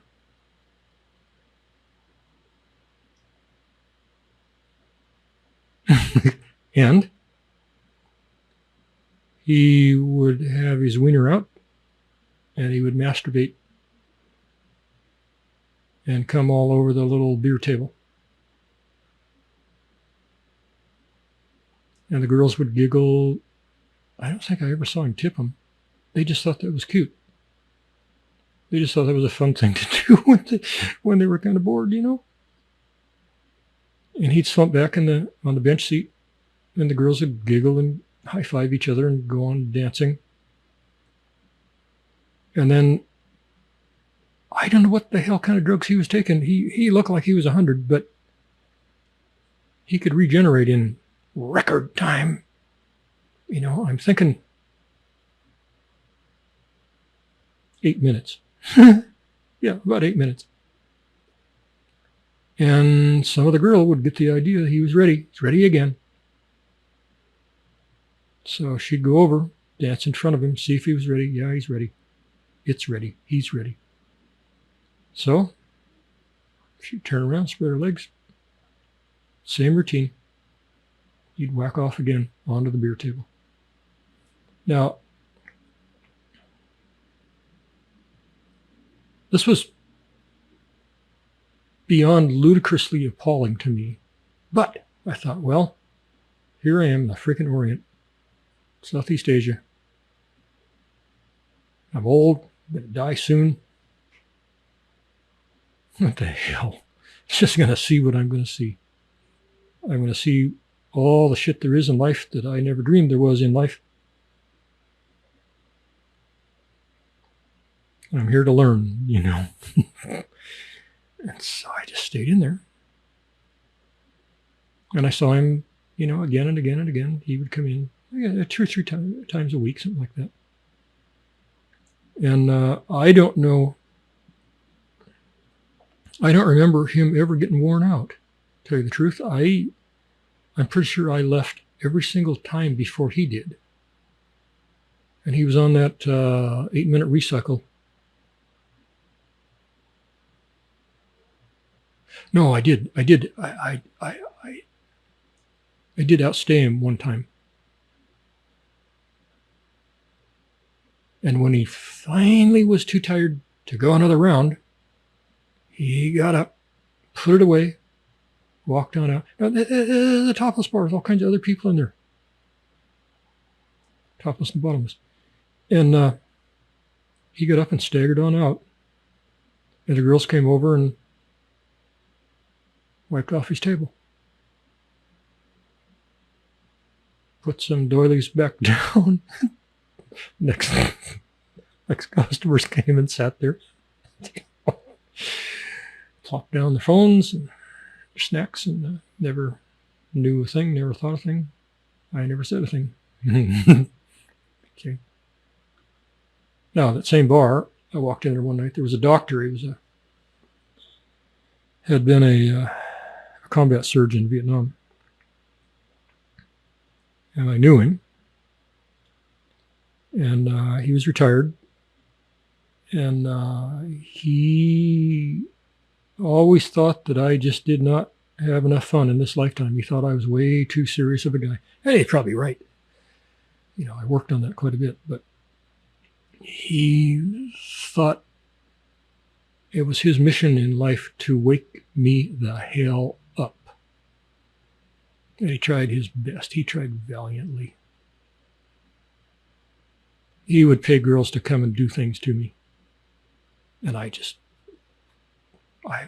was such a straight-laced jerk. I just pushed him away. I said, no, ha, sorry, honey, no, I don't really like that. You know, okay. And I just, you know, antagonized this guy all the more. It was his mission in life to loosen me up, and nothing ever worked. But I came in one day, early evening, sat down. He was across the stage from me. And there was a girl on each side of him, a dancer. There often was. He was just a fun-loving guy. He was a fun-loving guy. He had been through God knows what kind of shit in Vietnam, seen God knows what kind of shit in Vietnam and wherever else. And he just didn't care anymore. He was a really nice, polite guy. Disciplined kind of a guy. But he just thought life was too short not to have fun. So he did. So he sat there. He was sitting there that one time when I saw him all the time, talk to him, sit with him, sometimes not, you know, whatever. And I had known him a couple of years, I guess. Considered him a friend. And the one time when I went in there, he was sitting there was a girl on each side of him. And they were naked, you know, they usually are. And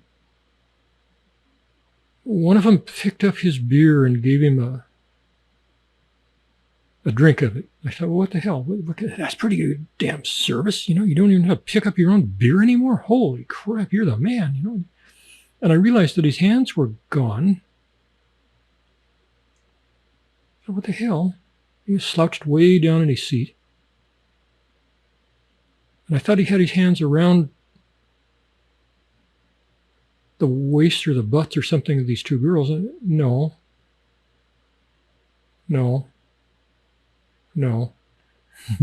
Each girl was straddling his thumb.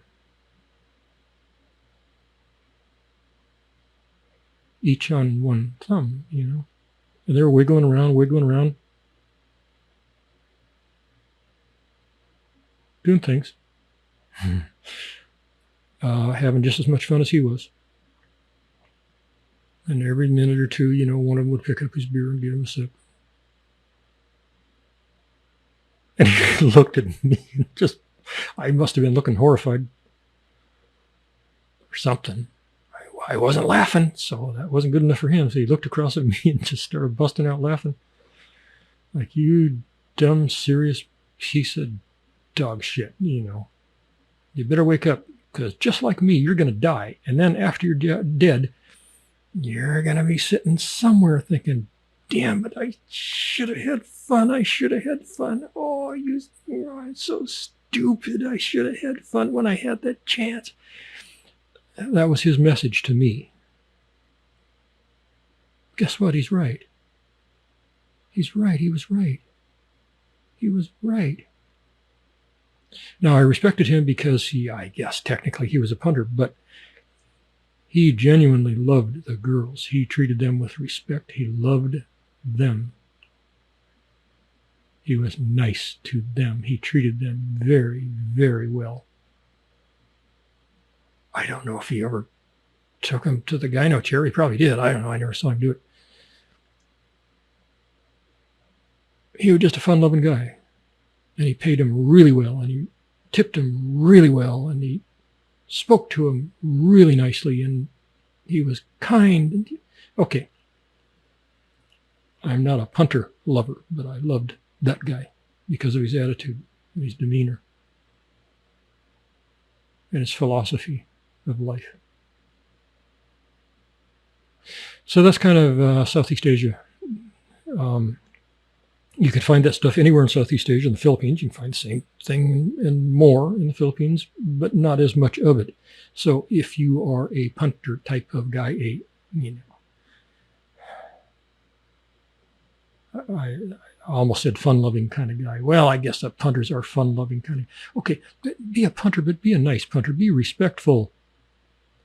If you have to be a punter at all, just be a decent human being, for God's sake. Do not be one of those Brits sitting in that restaurant making those girls want to die. Don't do that. Don't be one of those jackasses. So that's kind of sort of basically how things work in Southeast Asia. Vietnam is really uptight and prissy about their prostitutes. I took a prostitute girlfriend to Vietnam one time. We spent quite a while in Saigon. She wanted to know about Vietnamese sex trade, so we went to a Vietnamese sex bar, and she got the mama-san to come out and some of the girls, and she started asking them all kinds of questions. She explained, she works in a bar in Thailand and Bangkok, and she wanted to know how they did it in Vietnam, and it's just intellectual curiosity. And I just sat there and kept my mouth shut. And they answered her questions pretty well, but then they started to kind of dry up on her. And they started acting like they were kind of suspicious of her. And I think what they thought was she was a plant by the government to come and ask questions about their bar to see if they were selling girls in the bar. And then they just clammed up and they wouldn't talk anymore. No, they did talk. They started asking us, what hotel are you in? Where are you going after this? You going to come back tomorrow? Yeah, okay. And we finally left. We realized that the vibe was not good, and we left. And people followed us about halfway to our hotel. And we lost them. I used to work undercover law enforcement, federal, and I know how to lose people. And we lost them. And then we never went back there. Vietnam is like that. They're prissy like that. I don't know what they thought they were going to do, but, don't mess around in Vietnam. That's one of my points. Do not mess around. Yeah. I mean, don't do anything out of the ordinary. You go to a bar girl and pick up you can go to a girly bar and pick up a bar girl, straightforward deal.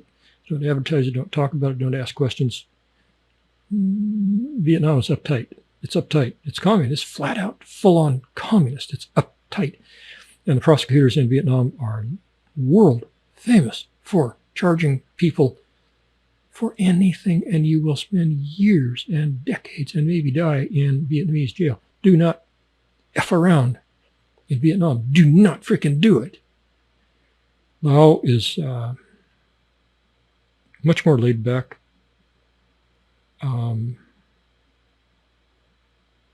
I feel so bad for the Laotian girls.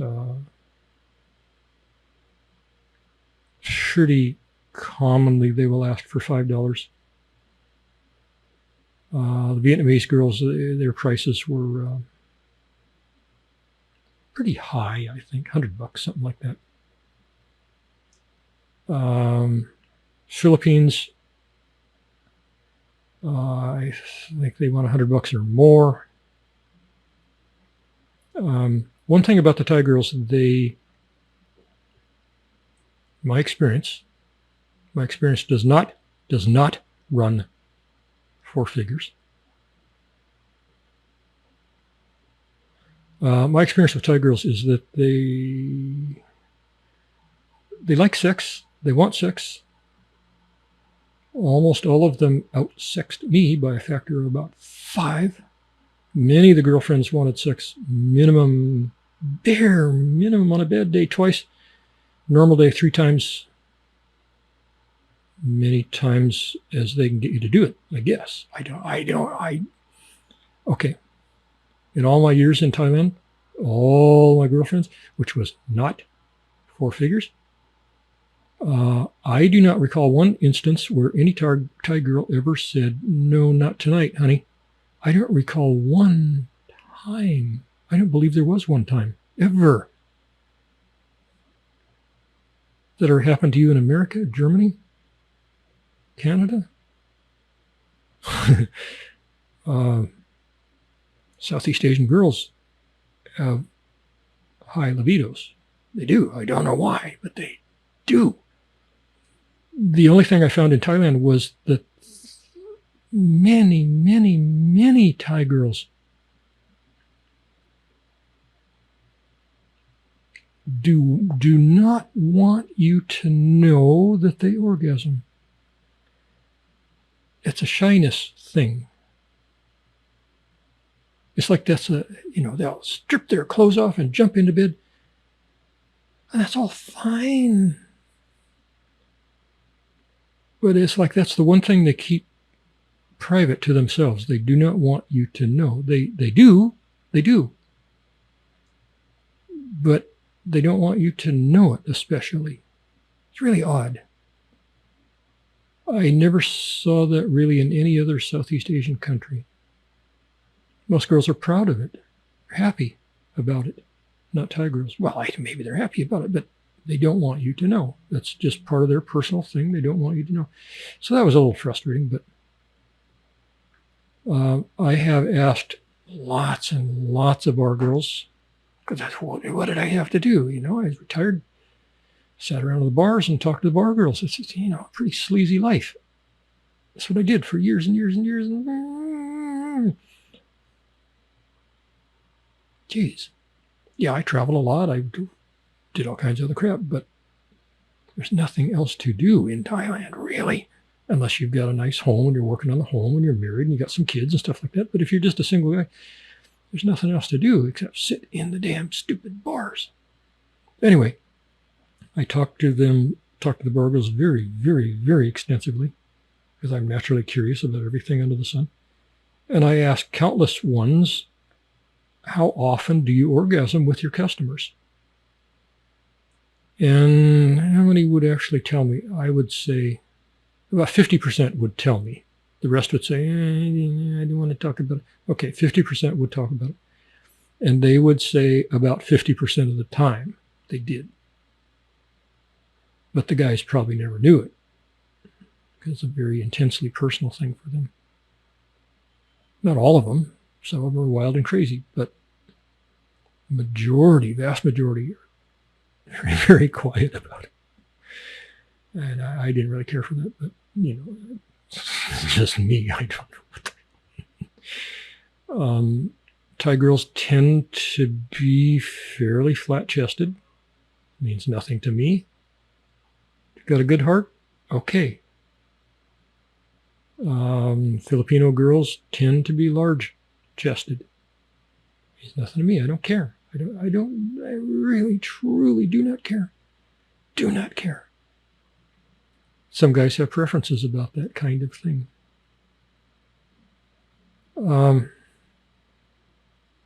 I mentioned before that I was banging around Philippines about a decade ago in some small towns.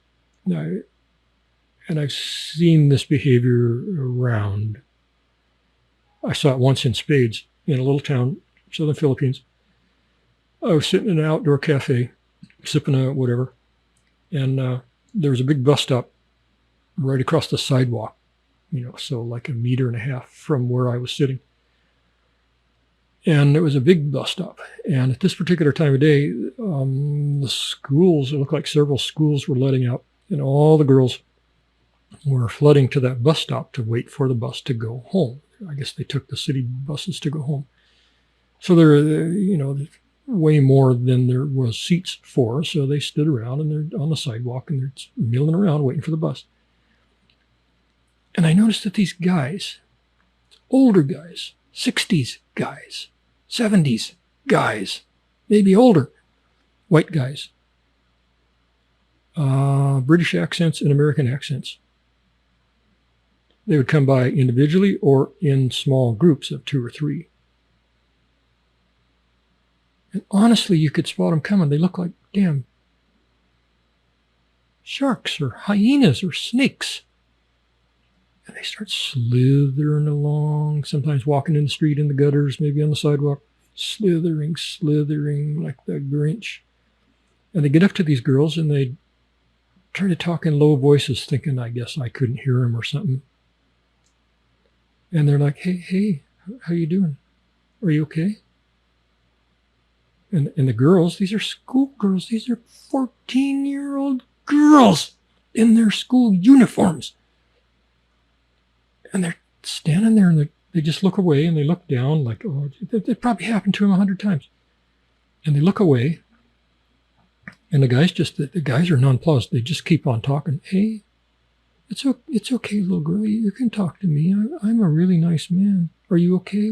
Are you hungry? Would you like to go to a restaurant? Do you need money? I can give you some money.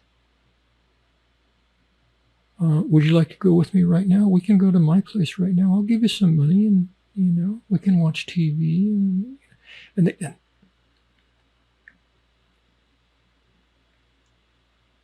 I would say 95% of the girls that they pulled the shit on just kept looking away, never answered nothing. They're just mortified. These are nice Catholic Filipino girls. And these guys would push it and push it and push it, and they must be pushing it because they know that sooner or later some percentage of these girls will crack. Yes, I'm a little bit hungry, and the girls have probably no clue what the hell is going to happen.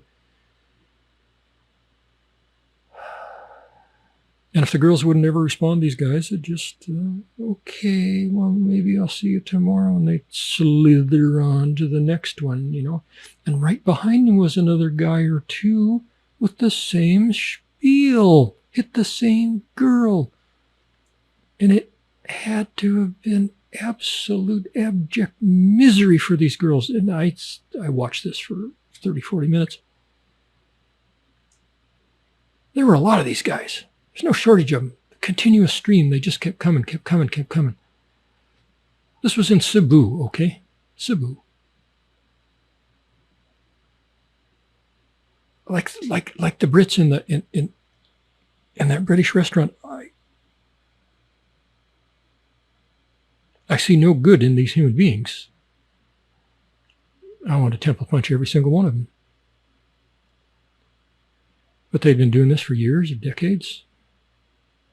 Girls have been putting up with it for forever. It's kind of up to their society to figure this shit out.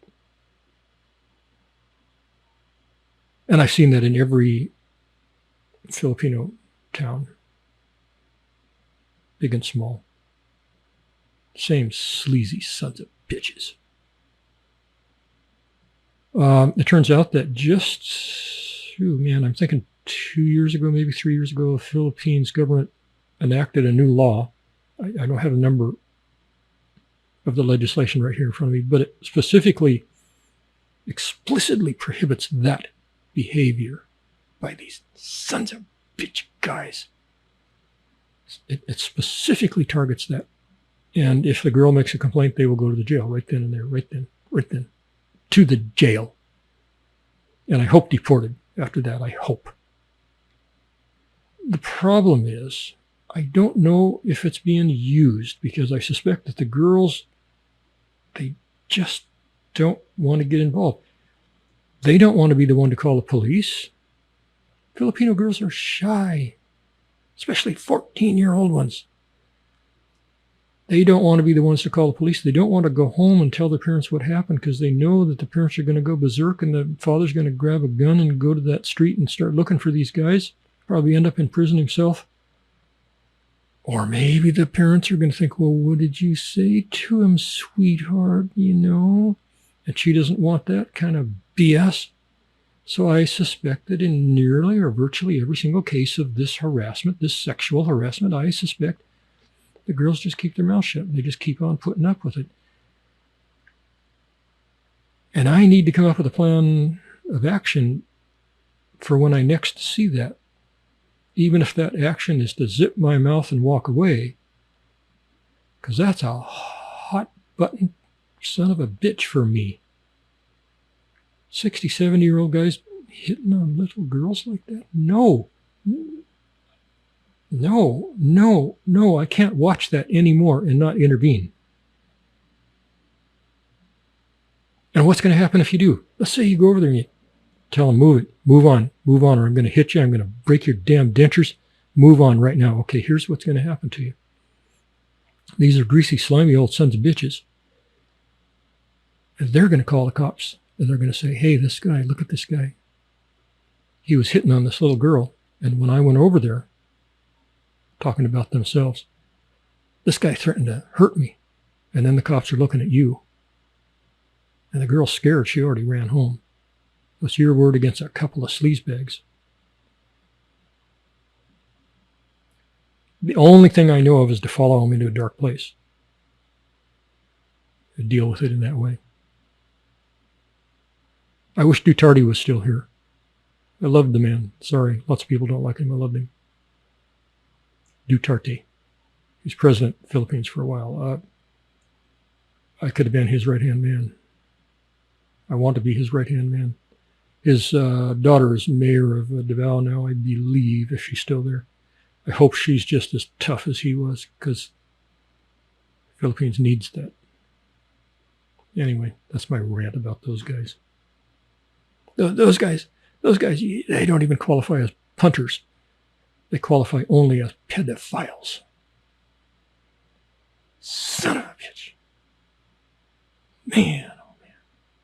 What are you going to do if you find out these guys are doing that to your daughter, regardless of whatever country? What are you going to do? What are you going to do? I'll back you up. I'll tell them I didn't see anything. The other guy swung first.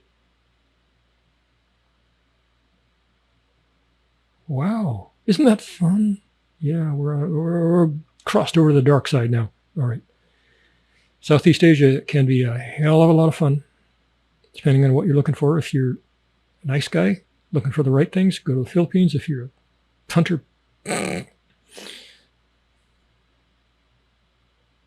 I'm not going to say punters are evil. I'm going to say that the guys who sit in restaurants and talk about what they did to their girls the night before, those guys are evil. But if you're just a punter, if you only like sex, But you also respect the girls, and the girls only want sex, or, well, they don't want that sex, they want money. Okay, so it's a bargain, it's a deal. Well, whatever, whatever. Up to them. They're adults. Most of them. Most. I hate the punters who don't respect the girls. I guess that's what it comes down to.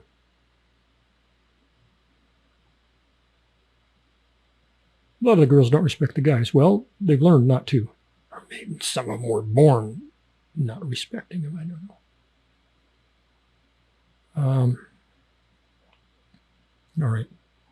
We can do, this is a 2-hour podcast. We can do another 6 hours on girls in Southeast Asia, but this is an introductory podcasting to girls. Let's see. I've got a long list of questions here that I'm supposed to answer. Maybe we can. I want you to understand something. This is really gross. I'm trying to turn you away from the dark side. Okay. You go to a bar, you pick up a bar girl or a street girl or a freelancer, whatever the hell you're going to pick up. Alley cat, whatever. You pick one up, take her to your room or her room, whatever the hell. You get her clothes off. Oh, she's got beautiful breasts. First thing you want to do, kiss them and lick them.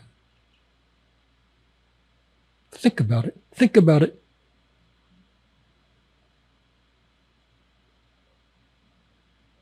The titty you lick, what are you doing? I'm trying to turn you away from the dark side here. Listen to me. You're licking off the dried saliva from the guy before you. Think about that. Turkeys. Or the dried whatever. Because the street girls and the freelancers, they don't shower too much. Only the bar girls. And not all the bar girls.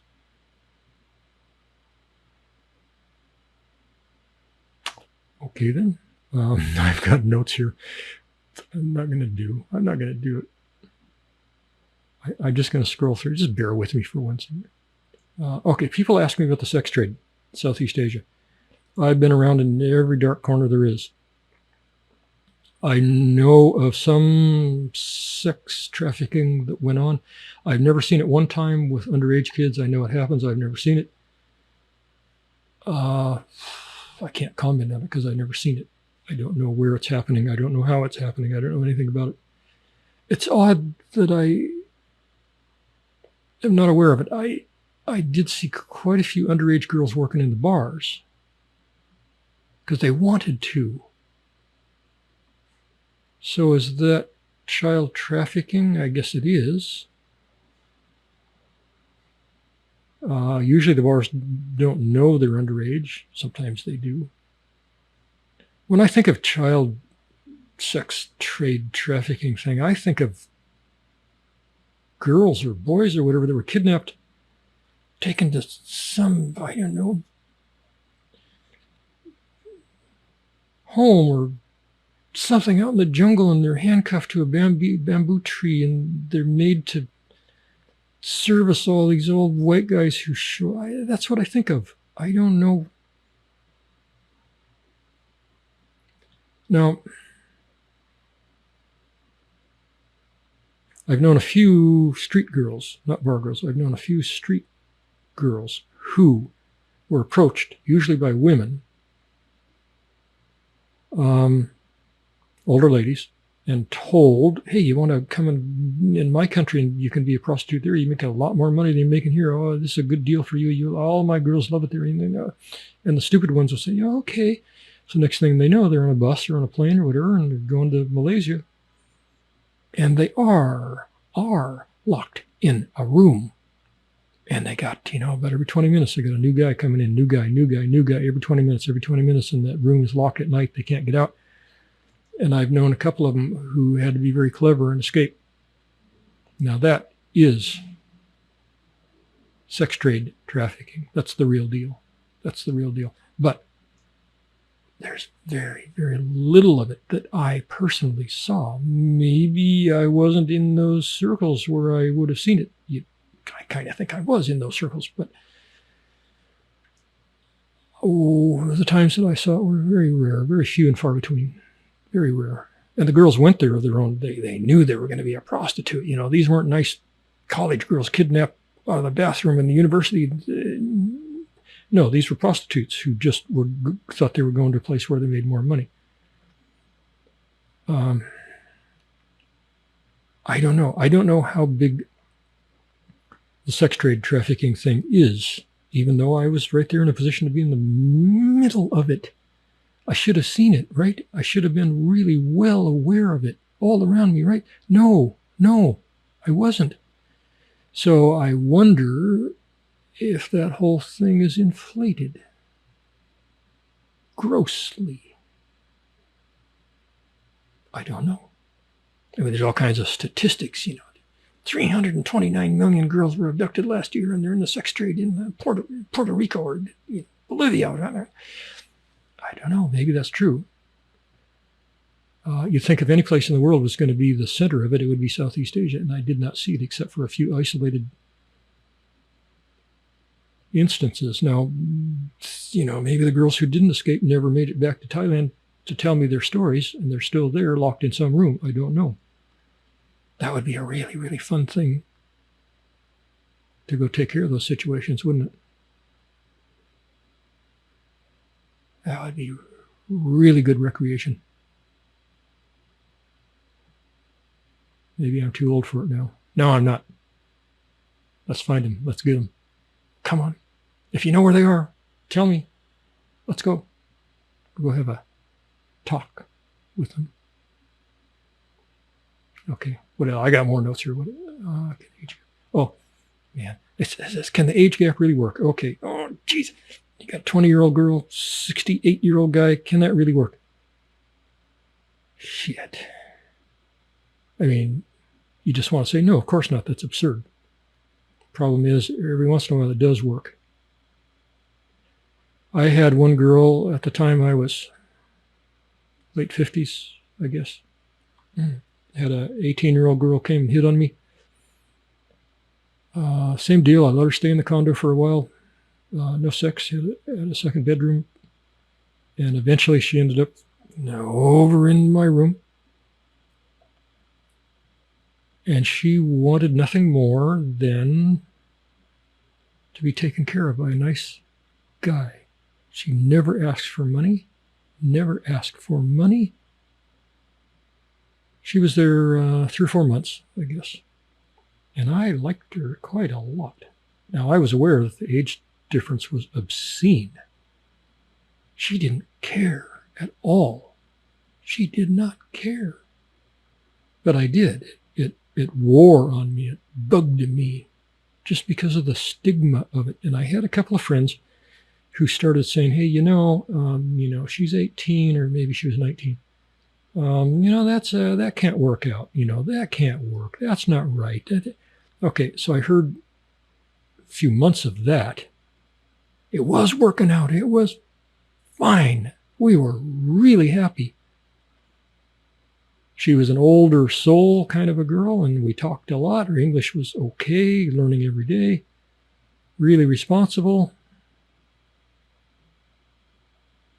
I was close to feeling love for her. These friends kept nagging at me. So after some number of months, I ended it. And the only reason I ended it was because these guys were convincing me that it was unseemly. And it broke her heart. It broke her heart. And I never saw her again. And I miss her. Now, it could be that had we stayed together 8 months or a year and a half, 2 years, maybe the age gap would have reared its ugly head and it would not have worked out simply because of the age gap. I don't know. We didn't get enough time to find out. I don't know. But I do know guys with that much age gap who've been together a decade. The girls are now in their 30s. And they seem to be really stinking happy, and the girls are too. So, can the age gap really work? I don't know. I don't completely know the answer to that. I've seen it happen where it appears to be working really well with that kind of a difference. I've seen plenty of cases where it did not work out because of the age difference. Plenty of cases where it doesn't work out because of all kinds of other reasons if they're exactly the same age. So here's my new view on this. If it seems to work in the beginning, give it time. Just see what can happen. Do not cave to the stigma like I did. I feel pretty damn foolish about that. I feel stupid. I feel like I did her an incredible disservice. Broke her heart. She thought she had a life. She thought she was carving out a life with me. Hell.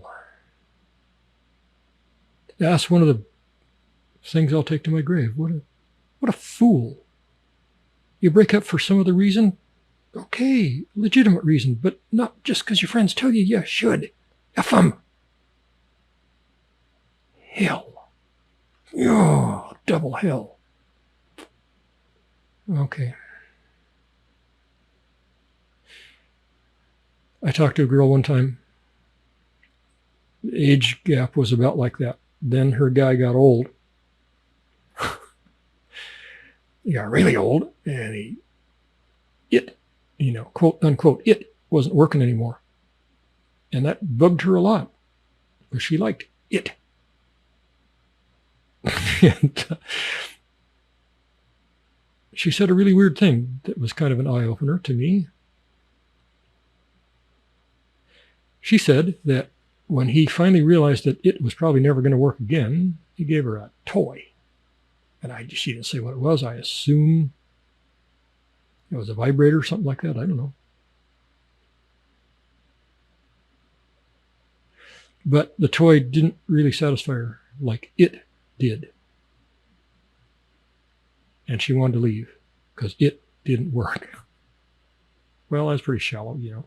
It's supposed to be more to a relationship than it. Okay. But for her, it wasn't. If it didn't work, then it's deal off. Sucker.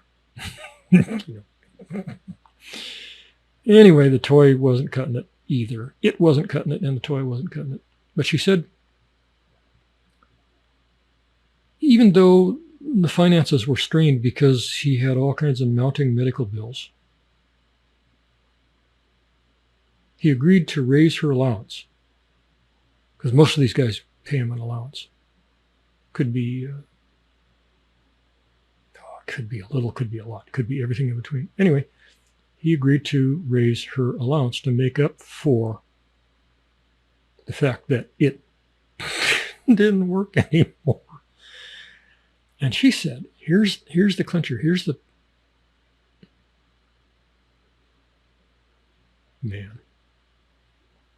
poo nugget in the baby food. She said once he gave her a raise, it didn't bother her so much to use the toy. I'm thinking, really? Think about that for a while.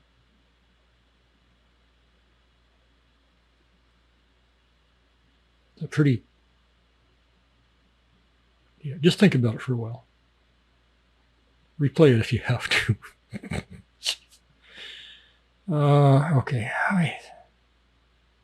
I'm going through my notes here. Most of it we've covered, some of it we haven't. Man. No. I'm going to finish this up in the next one because my brain is kind of wrung out with it. I really didn't want to do this episode. Oh, man. I will tell you that every friend I had almost, once they found out I was living in Thailand, they knew about Thailand. I didn't know anything about it. They knew, I guess, already. All their friends had told them something, or they read something, I don't know what. And they wanted to experience this fantasy land of orgies. And so they just bugging me. They wanted to come down and stay with me, and would I show them around? Well, sure, yeah, I've been friends for 30 years, whatever, maybe more, maybe 40, maybe longer than that, maybe lifetime friends. And so eventually they'd get it all together and they would come down. And without fail, 100% of them, sometimes within minutes of being there, acted like fucking assholes. They were kids in a candy shop. They suddenly got it. They suddenly realized that every girl was theirs, just like that. And their bad side came out. What was that movie? Was that Jim Carrey? There was some movie about the mask or something, made your true personality come out or something. I never liked that guy, so I didn't follow that movie very much. But some kind of movie about something that made your true personality come out. Well, Thailand makes the true personality come out on an awful lot of guys, the majority of guys. You see what's in their heart and their soul, and it's an ugly, disgusting damn thing. Now, except for family, I ended up losing those friendships with those guys, every single one of them. Most of them, about halfway through the visit, I unfriended them. Find your own way home, jackass. The kind of stuff that went on was, they'd go by 2, 3, 4, 5 girls at a time or a day. They were just animals. They were just wild animals, just boinking, boinking, boinking, boinking, boinking, boinking. They couldn't stop. It's like they had never seen a female in their entire lives. They'd never been on a date, I guess, in America or in Germany or Canada. What in the hell? Their brains went berserk. You can see the pinwheels in their eyes. Pinwheels. The fire shooting out of the eyes and smoke shooting out of the ass. And they went completely damn crazy. Disgusting. It was disgusting. I had a good friend. He'd been a friend for 40 years. And he wanted to come down, and he did. And he went through that same thing. He had always been a very responsible, nice, polite man of good character, I thought. And he got down there and turned into a raging, damned asshole punter piece of shit.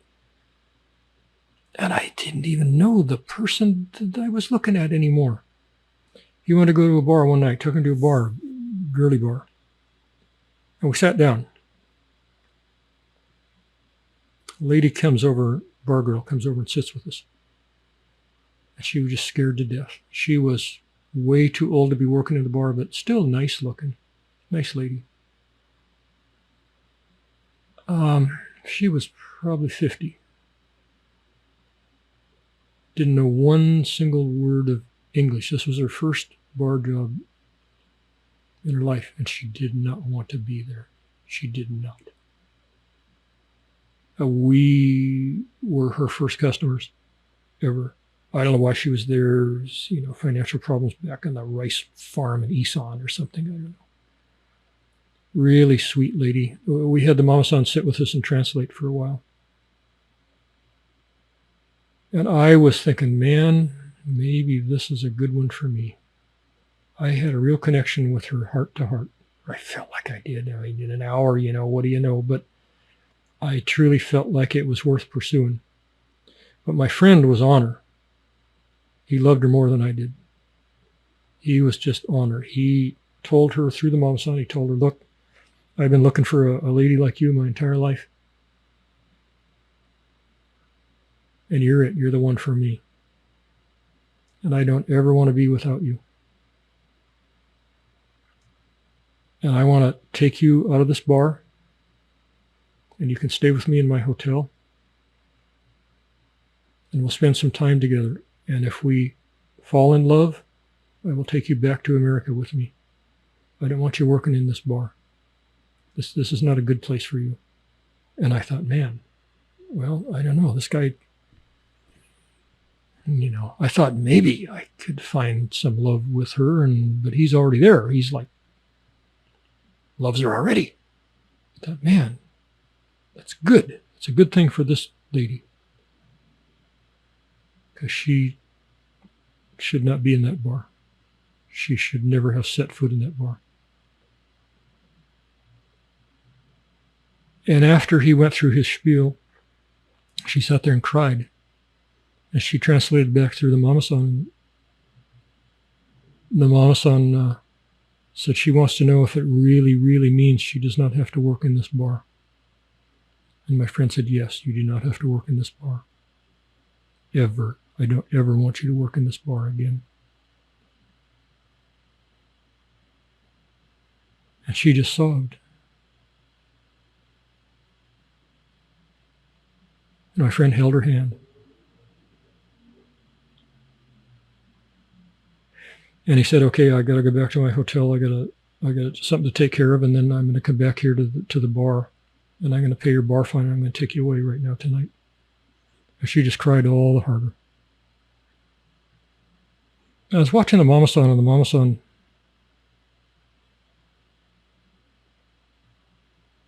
wasn't really into it. And I thought, well, that's kind of weird because, I know this man. I've known him for fully 40 years. Watch these kids grow up. And I know,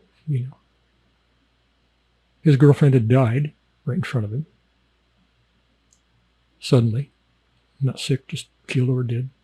He was really lonely. He had a lot of money. Good guy. Always been a good guy to me. And he hugged her and gave her just a few dollars, Said, okay, he's got to go back to the hotel, take care of something, and then he's going to come back. I thought, okay, well, we're going to come back, We'll come back with him and make sure this goes smooth and take her out of the bar and, help them with her cultural difficulties and stuff like that. And we went out of there, and she's still just crying. She just can't believe that she doesn't have to go screw sweaty old fat guys for money. Because that went against her grain. I think she almost would have rather died than do that even one time. And so my friend and I went out of the bar. We went out and got a tuk-tuk. And we're in the back of it. In some towns, they call them tuk-tuks. They're not tuk. Bangkok, when you see a tuk-tuk, it's a tuk-tuk. In some of the tourist towns, they got the pickup things. They call them tuk-tuks. They're not tuk-tuks. They're song taus. I never can pronounce that second word. Song taus. And the Thais always laugh at me. Sorry, Thais, I can't pronounce it. My tongue doesn't go that direction. Anyway, we went out and got a tuk-tuk, and we're heading back to his hotel. And I've been going for just a few minutes and sitting together in the back. And this guy starts laughing hysterically. I said, what did I miss? I'm looking around. He must have seen something funny on the street that I didn't see, something like that. And he's just laughing. He's bent over laughing. And I said, what? I said, Rick, what? What is so funny? And he's almost got tears in his eyes. He looks up and he says,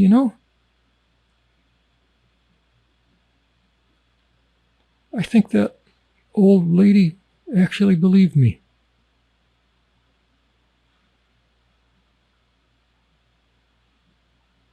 I went back to laughing.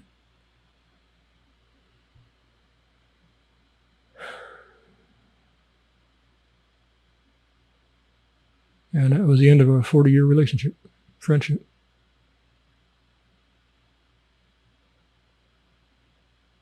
So those are the punters that I just as soon push into the sea. If you're one of those guys, don't need you on the earth.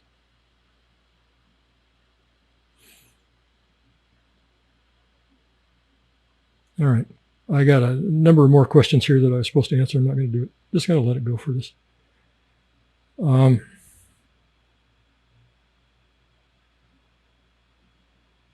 right. This was our girls episode. GURLS. Whatever. Now, I could have stayed in the U.S. after I lost my wife. I could have stayed in the U.S. And I had a nice house in a suburb. Had a couple of motorcycles. Didn't really have much else going on in life. Didn't have to work. I could have just stayed there. I got fatter and fatter and fatter. My normal weight's about 205. I was 265 in the U.S. Just a fat slob, piece of crap. Bored out of my mind. Angry all the time. I could have just stayed there. But I did pin the tail on the donkey. Ended up Southeast Asia. And it's been a whole different life. It's been good and bad and sad and glad and everything in between, and to extremes that I never dreamed possible. The biggest dramas and traumas came from girls. But what the hell? It's all for the good. Right? Yeah, it was. I just regret the mistakes and the hearts I broke. I'm so sorry. I really am so sorry. I should have been smarter and wiser. And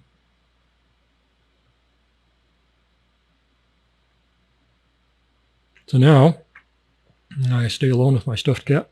There he is. Mm-hmm. Craps hardly at all. Never pees on the carpet.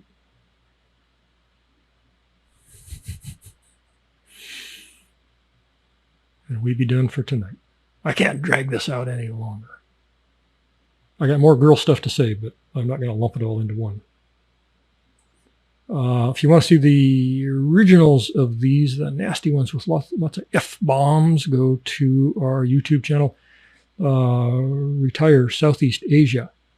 Or you can go to our website, retiresoutheastasia.com. Those old ones are just going to sit there. I'm not going to add to them. The new ones, like this one, are all going on 10 Bears Travel channel, YouTube. It's just a different channel with no F-bombs. That's it. That's the only difference. Well, no, it's not the only difference. I can't really... I got a lot more stories I could tell you, but I can't tell you on YouTube. Not unless I used mystery words and stuff like that. So, we got another channel called the Eclectic Channel, or also known as every weird danged thing. That's a secondary name for the channel, I think. God, we got other channels too. Oh, we got a lot. Oh, we got They Claim. That's a YouTube channel. They Claim. It's about aliens. Or you can go to theyclaim.com, and it's the same content. It's just on our server. Okay, so we got lots of crap, If you like stuff, click like. Or if you think maybe you like more stuff, click subscribe, because views don't really help us all that much. Subscribers help us. Views, YouTube doesn't really care about views all that much, really too much. They like to see subscribers. That's when they think you're cool. If you got subscribers, then you're the man. If you only got views, they don't care. All right, so we're done. This is freaking 2 hours. Now you know more about girls in Southeast Asia than you did. And I hope you know not to be a punter. At least if you're going to be a punter, be a respectful, decent punter, not a jackass punter. Oh, geez. Okay. Thank you very much. Good evening. There's the camera right there. Good evening and good night.